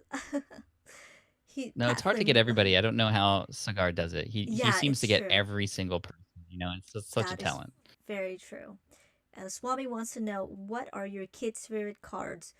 What are your favorites so far? Well, that's a great question. So I gave my kids Pokemon cards for Christmas. Their first ever PSA graded cards. I Mm-hmm. got my son a PSA 10 first edition Fossil Ekans Mm-hmm. common, and he's in love with it. Just the fact that it's in this case and it's first edition, it's his first WotC card ever, and he loves it. And then I gave my daughter a PSA 10 Eevee, and it's also a common, but it's a Japanese common from I think the Town Unknown map, which is sort of like the equivalent of I think Skyridge. I think I'm not exactly sure, but it has the e-reader sort of card thing on the bottom, and she's an Eevee fan. She loves all things cute and kawaii and such. So she's a big Eevee fan. I see an Eevee behind you on your left. So um, yeah, she's a big Eevee fan. So those are her favorites, Eevee, and then my son, he likes his WotC stuff, but he collects gold cards, like you mentioned earlier, and that's Mm-hmm. his sort of niche right now. So whenever I pull a gold card, I know it's going to be for him, and that's really exciting. So it's kind of cool because he has a few pages, and he's just like, every once in a while, I'll catch him looking at it, and I'm just like, yeah, that's right. You like just go in there and appreciate the cards and this collection that you've built. Like that, it's just so cool to see. Nice. All right, we'll go down the question. Frito says, I gotta go. Love you all, Pat. You're the man. Swami, you're always homie. Good night. Good night, freeloader. If people would buy Good night. stuff Thank you. like if people would buy stuff like they instead of buying when someone mentioned a card, that would help a lot for real. If someone talk about an undervalued card, chances at it was undervalued. If people okay. Yeah, I see what he means by that. Been a crazy Pokemon boom about to boom again. I agree. Hmm. I Yeah. agree. I agree. Okay. Hey Joseph. Okay. Jake says such a great point, Pat. I was talking with Joe about my concerns that it's going to be a wealth shift from lower to middle class social economic people in the Pokemon to the Pokemon Company and PSA. People think they are buying assets, but they're really buying to depth. That's Hmm. exactly. Hit the nail on the head. I absolutely agree, and I absolutely agree in that. I do. Um, and I am because we're just talking about goals. I am a financial attorney, so I look at businesses and I look at how people invest here and there, and I'm seeing patterns that are really concerning to me, especially with the Pokemon community, especially with, and I hate to say it, pack opening channels that people are buying because they think it's an investment and they think that that's what they're doing is to invest. And I think that's a pattern that's the reason why I wanted to start this channel, eventually go in and just talk about it and perhaps help people know how to invest, if anything, to invest. There's lots of things that people can invest in. It's just that you got to invest properly. And I think one of it's just to open packs. And Yep.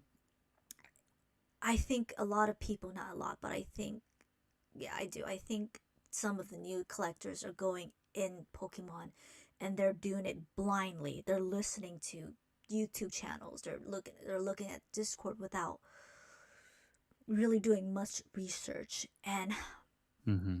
I a lot of people have reached out to me privately and says, I have lost so much money investing in Pokemon cards. I have. Um what can I do?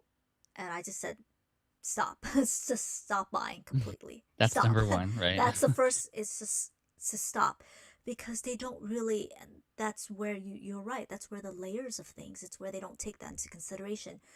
Chances of getting that card that you want, what is the card chance, pack ratings or just card grading, the expenses that goes into it, the card that's coming back at 8 or a 9, they don't take, they just look at the card and they said PSA 10. Oh my god, it's a $20,000 card, and it doesn't go exactly where, and Yeah. that's when, um and a It's lot it of people it's don't talk remnant about it's that. remnant of like Mm-hmm. Logan's first break and some of Mm-hmm. the things that were being shouted out during that time too. It's just like Mm-hmm. when it's done in a public arena like that, it's very worrisome because a lot of Mm-hmm. people might not know what actually is true. And we just sort Mm-hmm. of see people, and I think I talked Mm-hmm. about this on Jake's podcast, Mm-hmm. where there were studies done where when people are in lab coats, they just wear Mm-hmm. a white coat, Mm-hmm. they're automatically able to be seen as a doctor to somebody, even though they're not, Mm-hmm. just because of the fact that they're wearing this. And they are able to, in this study, to get people to take things or do things that normally a stranger wouldn't let Mhm. it would be weird if a regular person told them to do that. But the fact that they have a lab coat, you already have like authority. And the fact that a YouTuber might have thousands, tens of thousands, hundreds of thousands, millions of subscribers is that lab coat. And it's hard Mhm. because we live in this sort of group mentality where if you're at like the mall, right? You're walking around the Mhm. mall and you see a horde of people crowded around somebody. Your instinct is to go, what's everybody looking at? Because you are born with this hereditary innate feature of doing what the rest of the group is doing. That's just who we are as human beings, Mhm. right? It's like, you could do this with your friends if you want. It's kind of funny. Mhm. Just like look up at the sky for no reason. People are going to come up and go, what are you looking at? Because Mhm. they want to know what you're doing, Mhm. because you're doing something that is different and interesting. And so it's just again, the more knowledge, the better. Getting involved in communities like this is really important Mhm. because you can have a better understanding, sort of like, I almost feel like in a way, people like you and Jake and others, it's like you're unplugged from the matrix, right? Yeah. And like you're able to see what's out there, but you see the ones and zeros now, and everybody else is still seeing what it is that society or whoever is sort of like paints for Mhm. them. And we gotta get out of the matrix and just kind of find sort of what's real, right? Like what is Yeah. actually real. And it's hard because we either forget, or we just don't know. We're never trained. We have to make Mhm. sort of, sometimes we have to buy Mhm. generation packs at $27 to get unplugged, or a Charizard for 1700 to get unplugged. And for right now, this is a lot of people's time to eventually get unplugged and start to realize. So unfortunately, Yes. that's what's going to take for some people. Yes, and I think the Matrix that you're talking about, it's called hype right now, so that's what it's called. Um, but a lot of people have, they asked me, because I will admit I made a lot of money, and my collection has grown significantly, and they asked me, how do you have all this money in Pokemon cards? And I said, I am an accidental investor in Pokemon. I collect it because I love Pokemon, not because of the money Hmm. aspect. I did not see this coming, and anyone that said I saw this coming, I don't believe them, because I've talked to a lot of collectors and they did nobody saw this coming, because I was buying base booster box sealed about 4 years ago, 3 or 5 years ago, I forgot, for 250 a box, and nobody was buying them. Nobody. And I told this story like a billion times, but I had a friend that was selling about 5 booster boxes of base, and he said, I can't sell them for 250. He just can't sell them. That was 5 years ago for 250. And look at it now. So, Mm. but Yeah. I think people really need to take a look of what's going on. And I think reality, and that's when, and Jake has mentioned about this, that he's been called negative. And what I do is I sit and I do all the financial analysis and this, and I will tell people that are my client, I said, I don't think this is a good idea. And I've been called negative multiple times, but that's when reality hits. It's when they're like, okay, uh, but I mean, Well, that's a person's natural reaction when correct, they're either being correct, discovered that they weren't doing something that correct. they should have been doing. They're going to defend themselves, right? So it's Yes. when this, when people say that, it's not about you Mm-hmm. ever. Yeah. It's about them. They're just Yeah. bouncing it back off to you. Mm-hmm. Um, Yeah. yeah, it's Jake's just using. really Yeah. it's just really interesting. So, Laser Jake, what does that mean? Like, poor people are going to be priced out and the only elite will be in the hobby. What do you think about that, by the way? Because I've been hearing conversation is saying, look at what Logan Paul's doing, look at the effect that's doing, that eventually people that want to collect, they can't collect because they can't go out and buy a first edition PSA 10 Neo Genesis Lugia for 70,000 or 130,000 when it's sold before. What is your Hmm. opinion on that?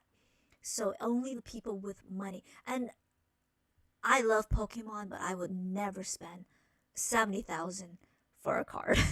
That's just my honest opinion. But but that's Yeah, just that retrace as was much as pretty incredible, actually. a $60,000 Yeah. retrace, which is It's kind of yeah. insane. I mean, um, Yeah. to that note, like my observation is, isn't that kind of what's happening right now? People are Mhm. getting priced out. I mean, it is what we're living through right now, and it's probably going to be even more the case. Do I think it's going to be like that forever? No.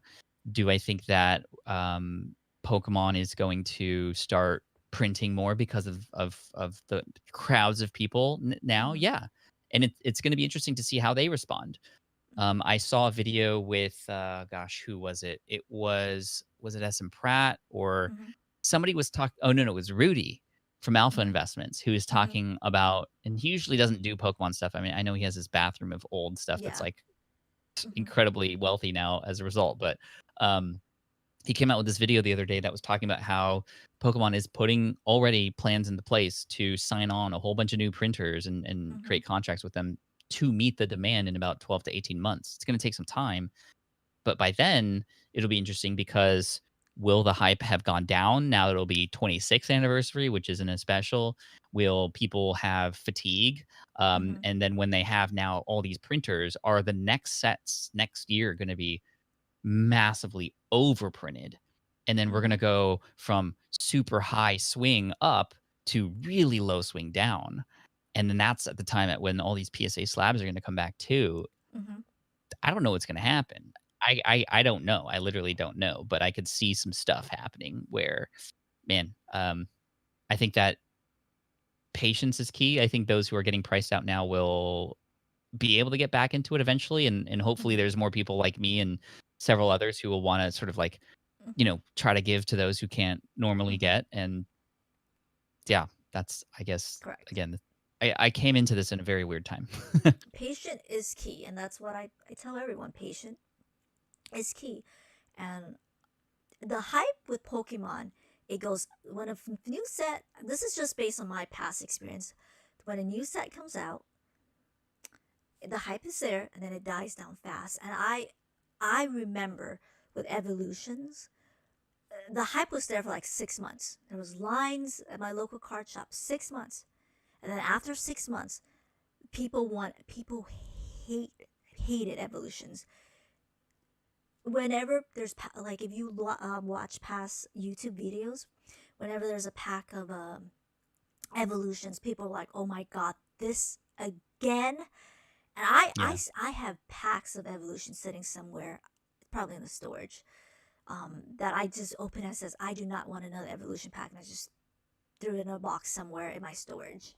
Um, when hype, and that's when Rudy said it in that video, and I know exactly what video you're talking about. It's called the 13-month Pokemon warning.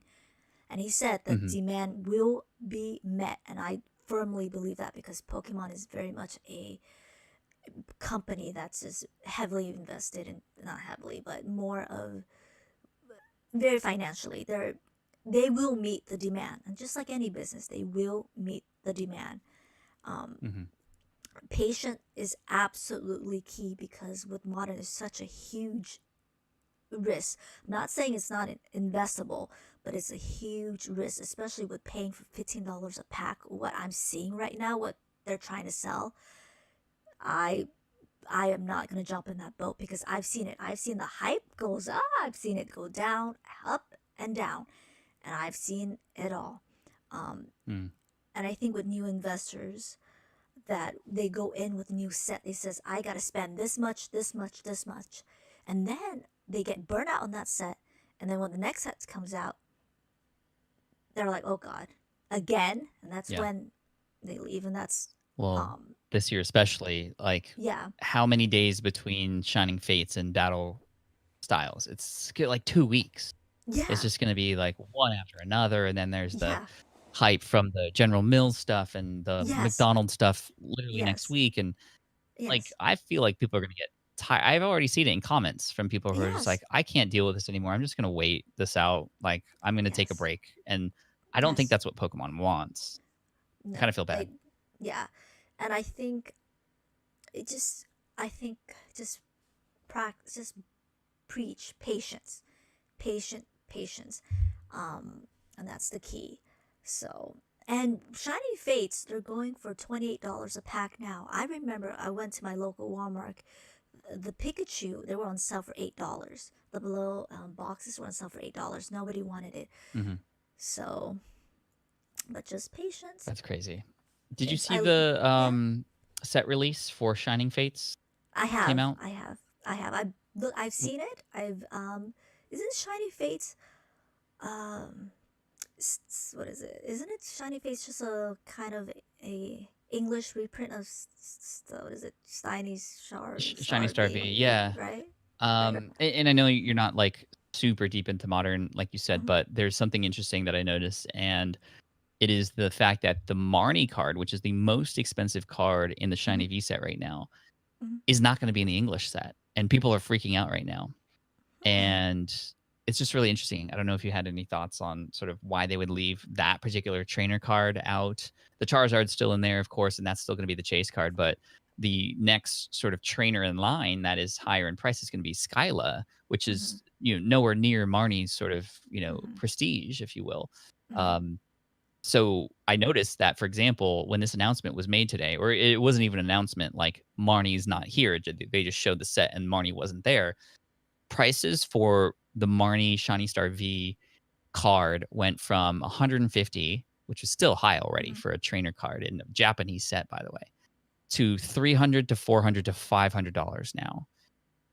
It's insane. Like just instantly after that news, and it's Hmm. again another one piece of news, Hmm. whole rush of people doing something because of it, right? It's just like Hmm. this again, this mob mentality, and Hmm. yeah, it's kind of crazy. Yeah. No, I don't know. I don't know anything about that.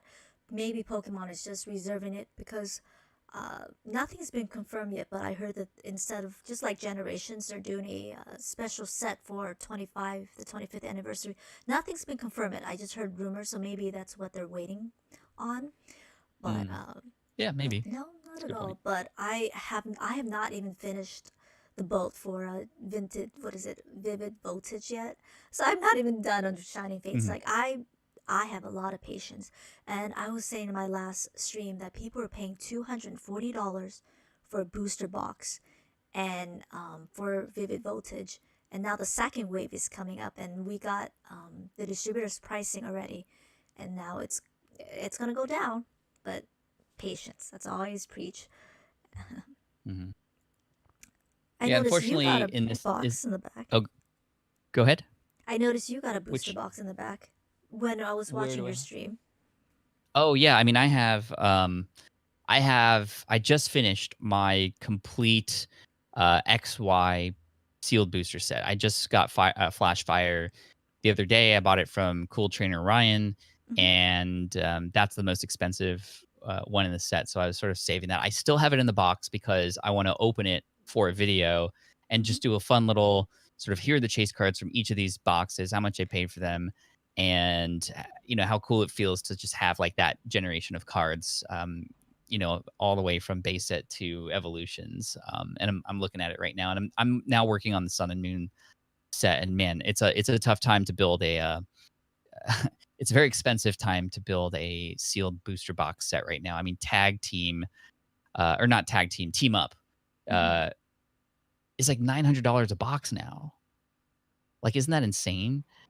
Um, Yeah, so I'm glad I got in early, but yeah, yeah, patience. I think I'm gonna wait until it goes down before I yeah, sort of complete those sets. yeah. I'm also gonna message you some links of where I buy my booster boxes. I'm actually gonna, from Thank now you. on, I'm gonna put it on my chat where I buy my booster boxes. How I know it's gonna get reprinted here and there. I think I'm gonna start putting that on the chat from now on. But I buy it from Yeah, Facebook. that'd be very helpful. Thank you. Yeah, I will Hmm. definitely do that. Jake says you're doing Just great, Facebook Pokémon. Marketplace. Yeah, Facebook Marketplace. No, I'm sorry, Facebook Oh, group, like Safari Zone. I want to get her oh, in the. okay. Have There's you heard of specific Safari groups. Zone? I will send you the link. No, but That's I'm where I going there buy right my now. boxes. Hmm. I'll message. I'll make sure to. I'm Safari thinking of Zone making a collectibles. video. Yeah, I'm gonna make a video of how I buy and what I do and how I save money. Um, that's the next thing I'm gonna do. Jake says, Joseph, we are so behind the chat. Oh, what card product do you have that has the best story behind it, Pat? So it was that Jake talking about how behind in the chat we are. I don't think he's allowed to talk about that with I've been in his chats. No, I've seen how behind he is. no, that's I'm just just no, teasing you, that's Jake. I'm me. just teasing you. That's me. No, that's me. That's not Oh, Jake. okay. That's just Jake. I'm just teasing you, Jake. Joseph. I love you, man. Um, so I have a video coming out in a couple weeks that is about Mhm, I had mentioned it earlier, but the Lucky Stadium card. mhm, And I was really intrigued about that card because the design of it has Pikachu riding a Charizard flying over New York. There's also a Pichu on top of Pikachu, which so it's a very cute card, and there's a lot of history behind it because in my research, the reason why I got interested is because that design has notes of special delivery Charizard.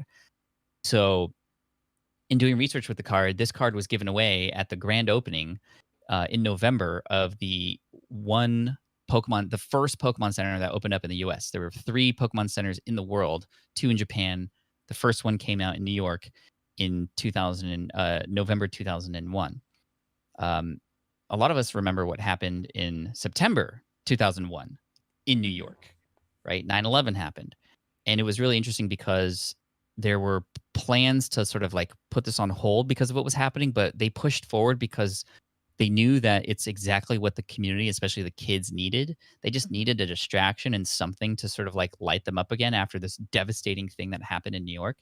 And so they opened it and they gave away 2 cards for people who got a special sort of almost like a Willy Wonka kind of golden ticket, but it was like a postcard essentially that invited them to come in on the grand opening. I think it was November 26th or November 16th. I can't remember. I've already filmed the video, so I forgot. But I was able to actually interview 2 people who live in New York who were there and who have experience with it. And one of them is a Pokemon historian who was telling stories about why it was actually shut down. It was only open for like 4 years, and it was shut down because it was just so big that they couldn't maintain it. So a lot of the animatronics were shutting down and weren't working anymore. A lot of things were getting dusty and old. It was like 3 stories or something like that, and then some reps from Japan came over, and they saw how bad it was, that they were just like, "We can't have this. Like, we're shutting down." And they changed it to the Nintendo World or Nintendo Store. mhm. So anyway, these 2 cards, one of them is the Lucky Stadium, and the other one that came with it was called, the Pokemon Center card.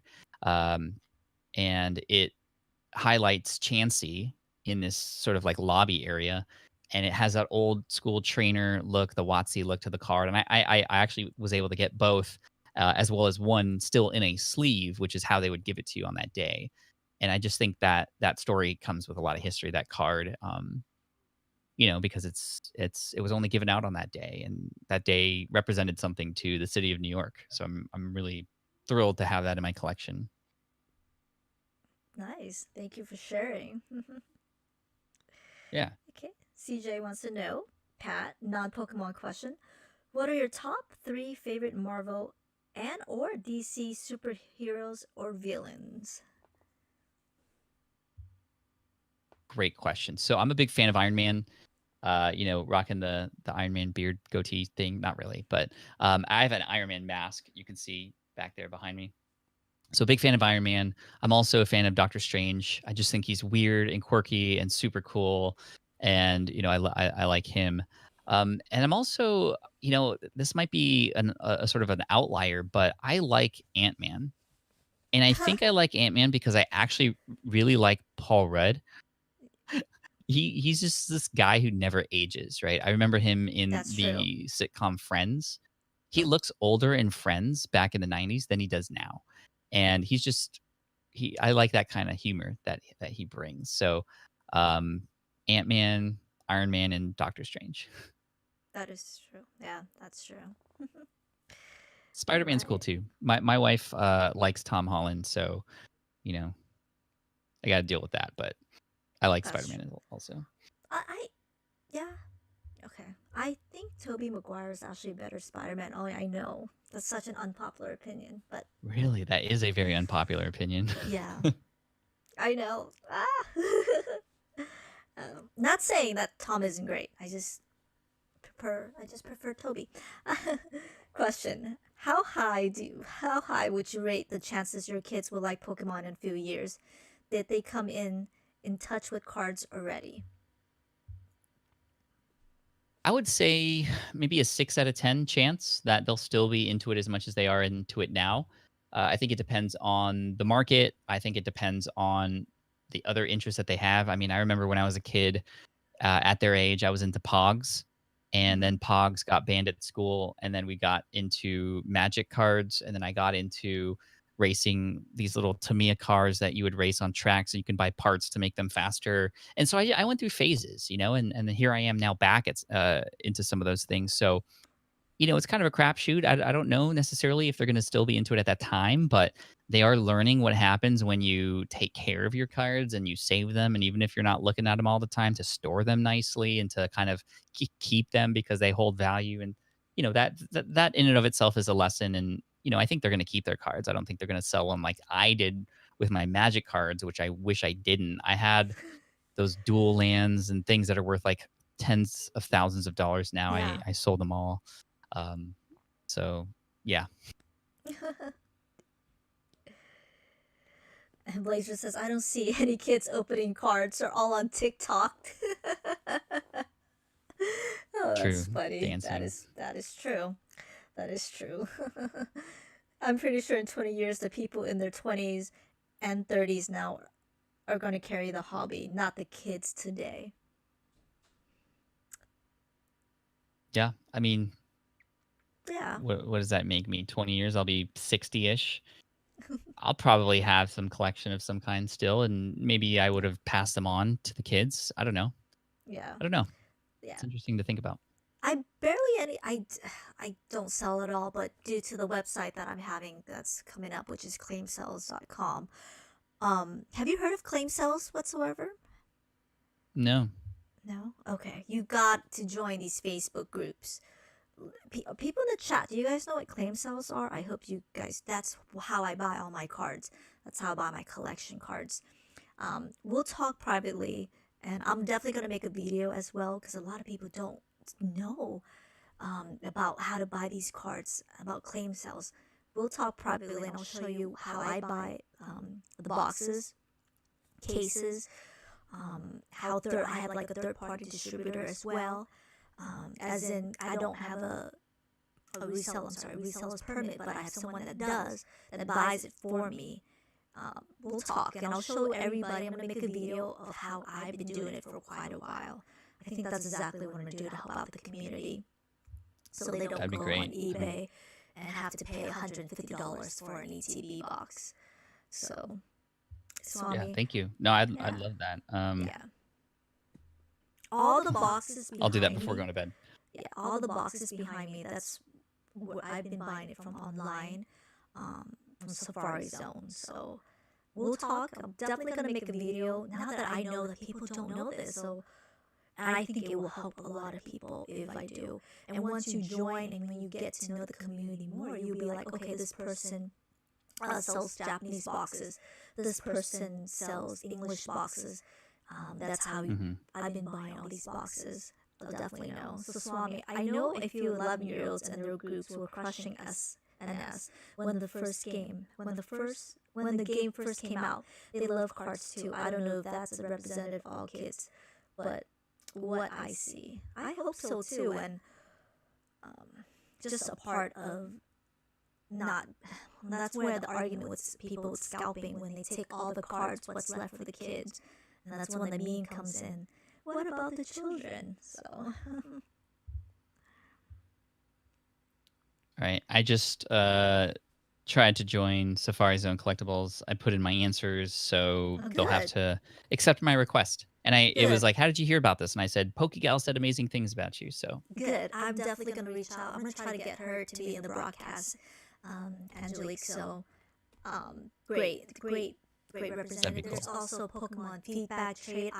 I'll send all the link. I'm gonna make a video for all of you guys as well of how I've been buying all these packs, and you can personally message the owner of Safari Zone and says it's for my seal collection. Pick me the best box, and they'll pick you the best box as well. And she was the one that actually gave me the tip that says, hey, get Cosmic Eclipse, get Team Up, they're going out of print. And she gave me that tip, and she announced this as well. She would make all these announcements in that group. Guys, it's going out of print, and that's how I knew when I went out and got all my boxes for Team Up. So she made that announcement. Nice. She told me. It's a really great group. I'll definitely make that video. Okay. Thank you. Laugh a lot. I'm not talking about super expensive cards. I don't see Champion's Path either of them being over 5,000. Jake made a great point in a recent video about pack openings being fun and healthy during the lockdown. It's great.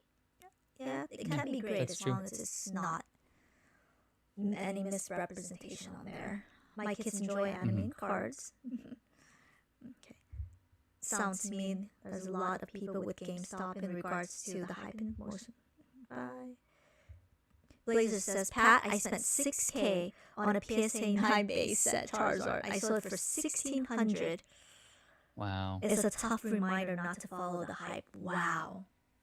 Thank you for sharing that. Thank you for sharing that. Now I don't feel as bad, so Wow. I guess we all have our experiences like that, but that's a big loss. Wow. GameStop ain't going to moon anywhere.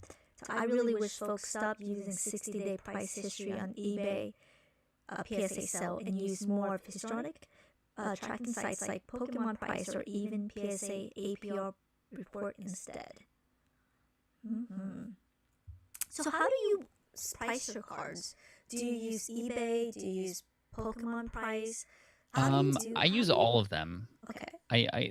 There's no reason for me to not take, an extra 15, 20 seconds to research on all the places. So I am using all of those things. I've only recently gotten used to Pokemon prices, which is great. But I think it's important to sort of see them all and see what aligns or misaligns. And if I can notice that something is completely misaligned, I now know to do further research, right? Or maybe not sort of make decisions yet. Nice. Twin Jake bake effect on generation packs. And then Sean says, Squeaks Games World noted that decline in recent video. They went wild with printing little pin boxes. They were everywhere. Yeah. I'm sitting in generation. Oh yeah, I'm sitting on a lot of generation booster packs. A lot. That's still products too. That's right, Jake. Jake and I more hype. Okay.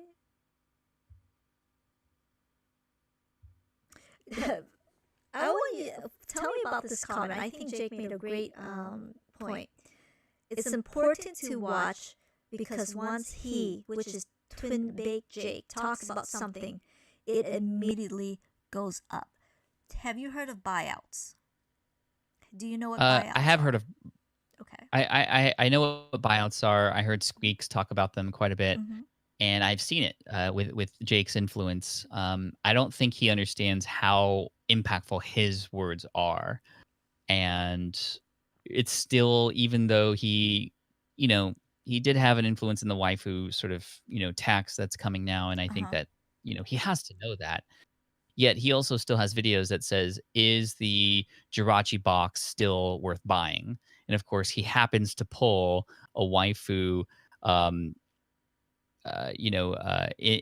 one of his packs, which of course make that box look that much more attractive. And then now all these boxes are going to go if they haven't already. So it's just tough. I mean, I don't think he's purposefully doing that. I don't think he's being forceful or manipulative, although he still is having an impact.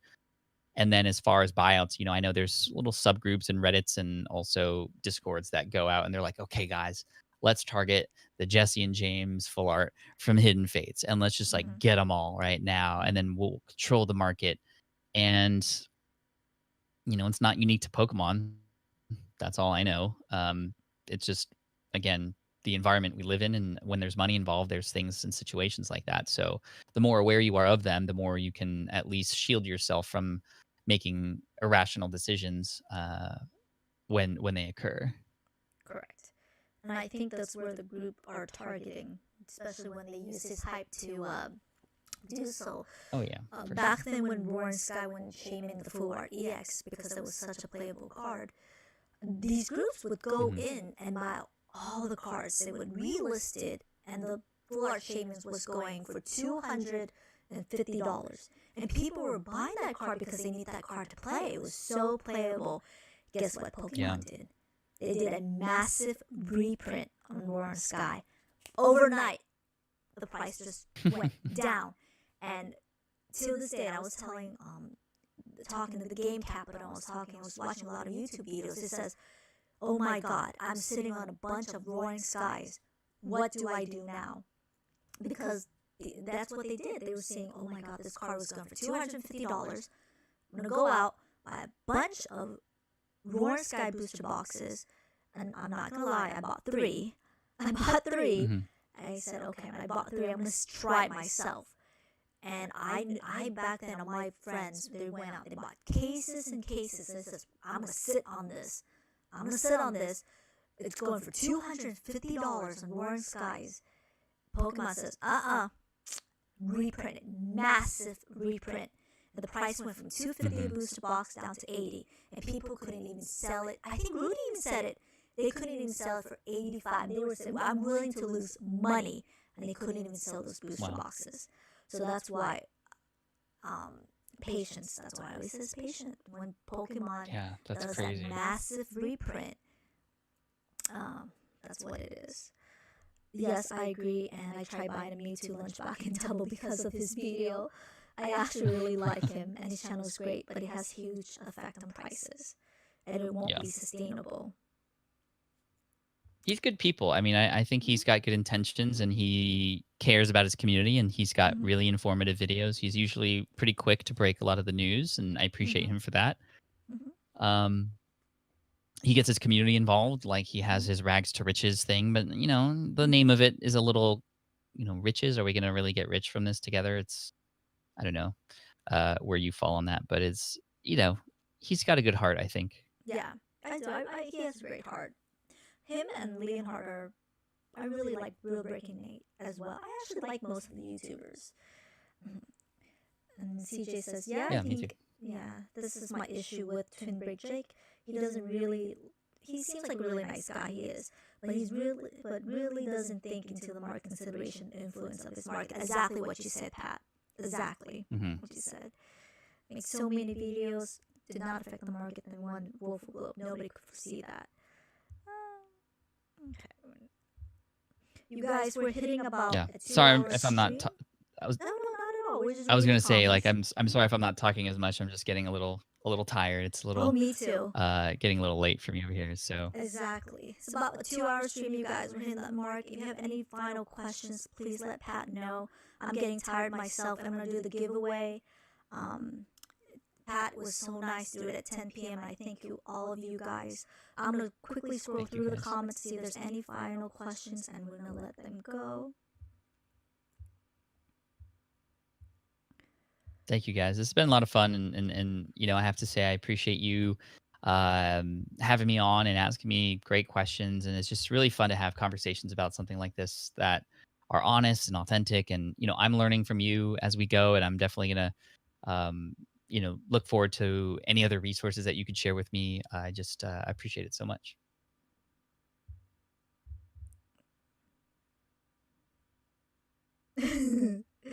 Pokenomics says the car economist is the reason why I started my channel. Oh my god, that guy. It's wigged. Thumbs down. It's wigged. Okay. I think we are almost done with the question. Not that I see, but Pat, is there any final thoughts? And I'm gonna reach out to you personally. I'm gonna teach. I'm gonna show you. Show me the ways. I Show me the will. I will ways. show you the way to not make, but to save money. Not only I'm gonna show everybody. I'm gonna make a video about this, you guys. I'm gonna show you guys where I join, how much I buy the collections, and just my sealed products. It's a little bit harder now. I will admit it's a little bit harder now, but the community is awesome. Just the Facebook community is awesome. And I do think once people are educated about more of the communities and outreach, I think patience will be there. Not patience, but I think that the, they'll probably will be less likely to overspend. Mhm. But anyways, any final questions and any final thoughts, Pat? Final thoughts. Just let's stay together. Let's not just you and I, but the entire community. I can't stress in my other world of entrepreneurship how important community is for support as things and environments change. As if we can all be here to help each other, we'll all be more successful together. And I think that that's just I already see that happening here, and I just again am so feeling very grateful to have like I feel like I entered the party late. Everybody's hanging out, everybody's having drinks already and eating snacks, and I come in the room late because of the traffic and whatever. I'm coming in the Mm-hmm. party, I'm just kind of sitting there like introverted, like, hey guys, like, hi, my name's Pat, and you guys have just been so welcoming, like, hey, come on, join the conversation with us. And I was that kid back in the day where I would always I would almost be too shy to enter a new group and have a conversation. And you guys were so grateful to just kind of welcome me in and invite me to the party and be a part of this with you. So I'm feeling very grateful for that. We welcome you. We actually, one final question. I don't want to miss this question. Which artwork is the one that you don't like the most? Since you write books yourself, if you have to name only one book, which one would you advise to read? Except your own books, of course. Yeah. So artwork that I don't like, um, I like them all, because some artist somewhere took the time to create it and had the right conversations with the right people to get their artwork on cards that are now distributed all over the world. I mean, that's no matter what the art looks like, that says something about who that person was. And I think a lot of these artists, we don't even pay attention to who the artists are really. Mm. I mean, there are some cards that I'm not a big fan of, like a lot of the detective Pikachu stuff. I'm just not a fan of the CGI kind of looking stuff. I love more the hand drawn stuff. I even like the claymation type of looking stuff. But I like it all. I honestly do. I appreciate the story behind the art. Not I don't hate on the style because everybody has their own style and it's unique. If it's worthy enough to be spoken about to be ugly, then in a way they're getting noticed too. So I think there's something to be said for that. As far as book, by far the most helpful book I've ever read in my life is by a man named Dale Carnegie, and it's called How to Win Friends and Influence People. And it's an amazing book about how to help others first and help them realize that you have a lot of value to share too. And I think anybody who has seen me in the Pokemon space knows that that's kind of the approach I'm taking. Serve first, help others, because I think it was also Zig Ziglar who said, you can never be poor by helping other people get what they want. And that's kind of how I'm approaching the Pokemon space. How I've approached anything. Like, let me help you first before I ask for anything. And how to win friends and influence people. Thank you. Pat, you've been so excellent. Thank you for that. I wish you the best. Of course, we are definitely now Pokemon friends, and we are. We are. You let me know. If you need something, contact me. And anybody that needs anything, contact me. I know a couple of collectors that can probably help you out. Any seal products, let me know. Let me know. And Thank you. Thank getting you. a little I've been tired seeing you looking. guys. Yeah, what are you looking for? I mean, I'm looking for Skyridge Expedition.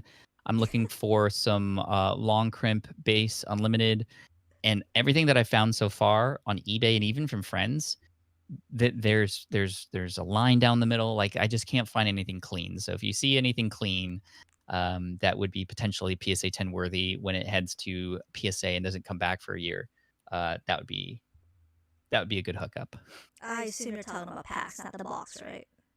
Packs, correct, Gotcha. correct. Gotcha. I'm not quite at box level yet. Yeah. Gotcha. I might be able to help you with that Skyridge, actually. We'll message, we'll talk. Cool. That'd be amazing. All right. Good night Okay. to you, Pat. Thank you so much. Thank Good night, you. everybody. Bye, everybody. All right. Thanks. All right, guys. thank you so much for sticking through that. I'm sorry it was getting late. I was getting tired myself. You guys know me. If it's 2 hours, I was like, okay, I'm getting tired. But anyways, I don't ask for people to be subscribed to the channel because just listening to me, I think that's sufficient. So for the giveaway, but before I do the giveaway, you guys know that I love animal rescue and I love saving cats, and that's what I do. For the rescue here, that's just one big part of. It's called Karma Rescue. They help injured cats, injured animals, dogs. I inserted the PayPal link and the link to their website in my description. Due to COVID, they're not having any fundraising event. If you guys have any for tax coming up that you guys want to be donating to an animal rescue, would really appreciate that you guys do donate that, or any friends and family that you guys know love animal that wants to have a donation. Please support that rescue. It's one of the part that I adamantly vouch for. They do great work in Mission Viejo, so please, it's not the one in Canada, you guys. Make sure it's in California, Mission Viejo, not Canada. Not the one in Canada. There's a different rescue. Make sure it's in California, Mission Viejo. Anyways, so let's do the giveaway, and I'm gonna head to bed because I'm getting tired. Oh yeah, I'm also doing a 500 sub giveaway as well. Hopefully I'll get there. So I have a couple. My mic just dropped. Sorry about that. So let me go here. So of course there'll be 2 winners, as always.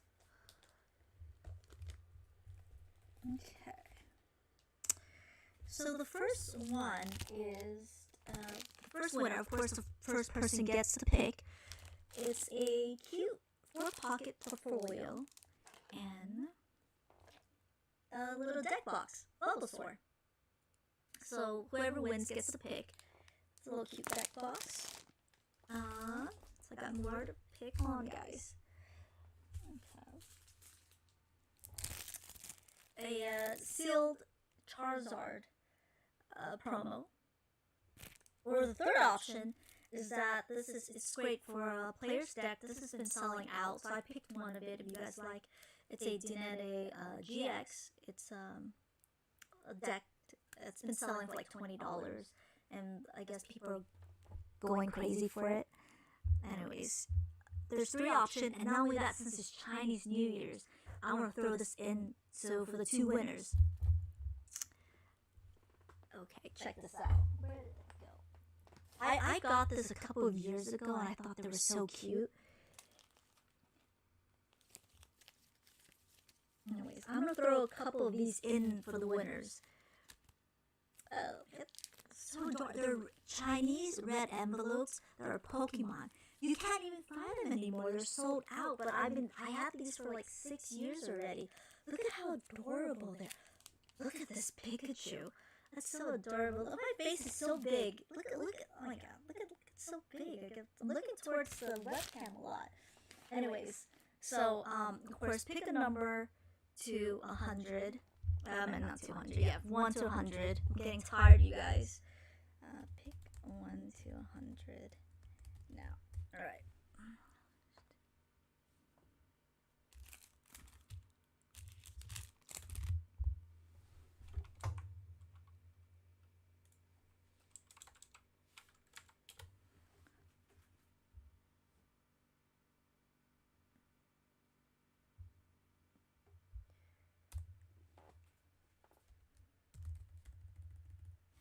One time, you guys. Pick one number, you guys, and good luck.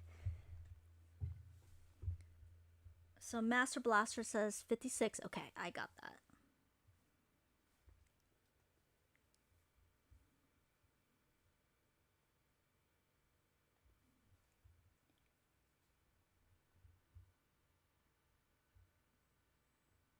Okay.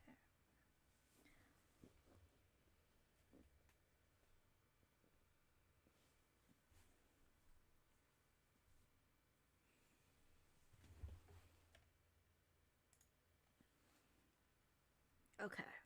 I'm gonna stop here. I think that's good enough. It's getting late.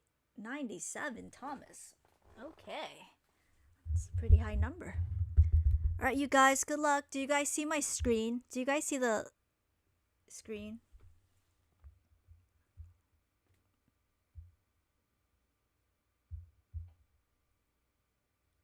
I am. I am in Orange County. Yes, I am in Orange County. How about, do you guys see the screen now? The number. Let me make sure because I don't want you guys to miss it. Do you see the screen? Yeah, I am. I'm in Orange County. I will probably be moving to San Diego pretty soon, maybe in a month or so, but I am in Orange County for now. So, all right, good luck, you guys. So, the first number, I'm sorry, is 20. Oh, that's pretty low. Okay, just like the price is right. You pass 20, you're out. Closest wins. Okay. Master, you're out. CJ's out. Shadow is out. Thomas is out. Oh, hey. Fetish is close. Vince is out. I think we got. Okay. I think Wizard of the Coast Fetish wins. Am I right? Can someone double check? I'm pretty sure that's the winner. 20, right? Let me see. Yeah, I think that's the winner. Okay. Cool. Yeah, okay. He's the winner. Perfect. All right. Wizard of the Coast, which one do you want? And message me on my Facebook or my Instagram.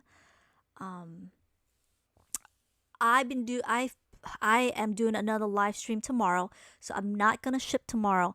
I'm most likely gonna ship on Tuesday, and most of the people here have won some of my giveaways, so they know that I ship right away. Um, but for this one, because I'm doing it tomorrow, so it's gonna be on either Tuesday that I'm gonna ship out. Cool. Let me know what you want. About the three options, you either get the decked box and the portfolio, the Charizard or the DNA GX decks. Okay. All right. Second winner is 88. Okay, 88. Let me see. Okay, Master Blaster still in. CJ, you're out by one.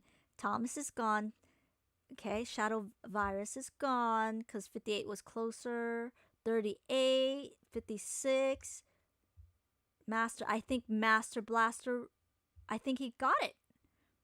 All right. I'm very slow at this sometimes. I can't see. I think it's Master Blaster. No, wait. Yeah, I think so. Hey, CJ, you missed it by one. I think Master Blaster. Uh,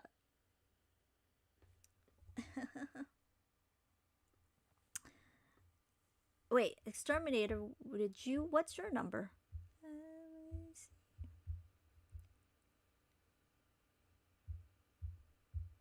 60. You're right. 60. I didn't see that.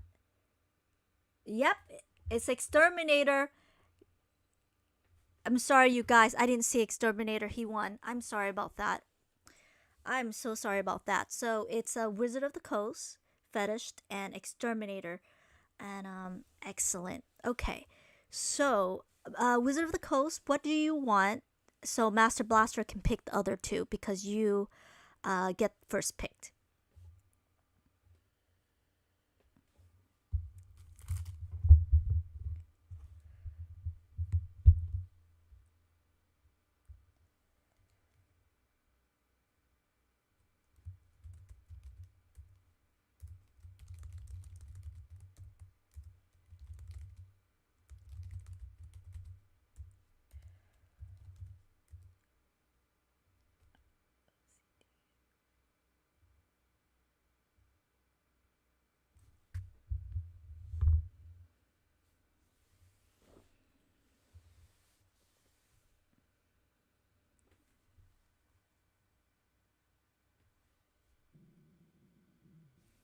Okay, perfect. I will do the Charizard sign. Oh my goodness. I'll do that for you. Okay. All right. As Terminator, you have me on Facebook, so we will keep in touch. And thank you, you guys. Thank you all for being support. I will thank you for all your support. And I'm gonna live stream again with uh, Nerdy Noob tomorrow. So I appreciate all of you guys, and you guys know that this channel is gonna grow. I'm definitely gonna work hard, and I just really support. I just really want to be thankful. You guys are so amazing. I'm so tired. I can't speak at all, but you guys are amazing, and I'm so thankful for all of you guys. I'll see you guys tomorrow, and bye, guys.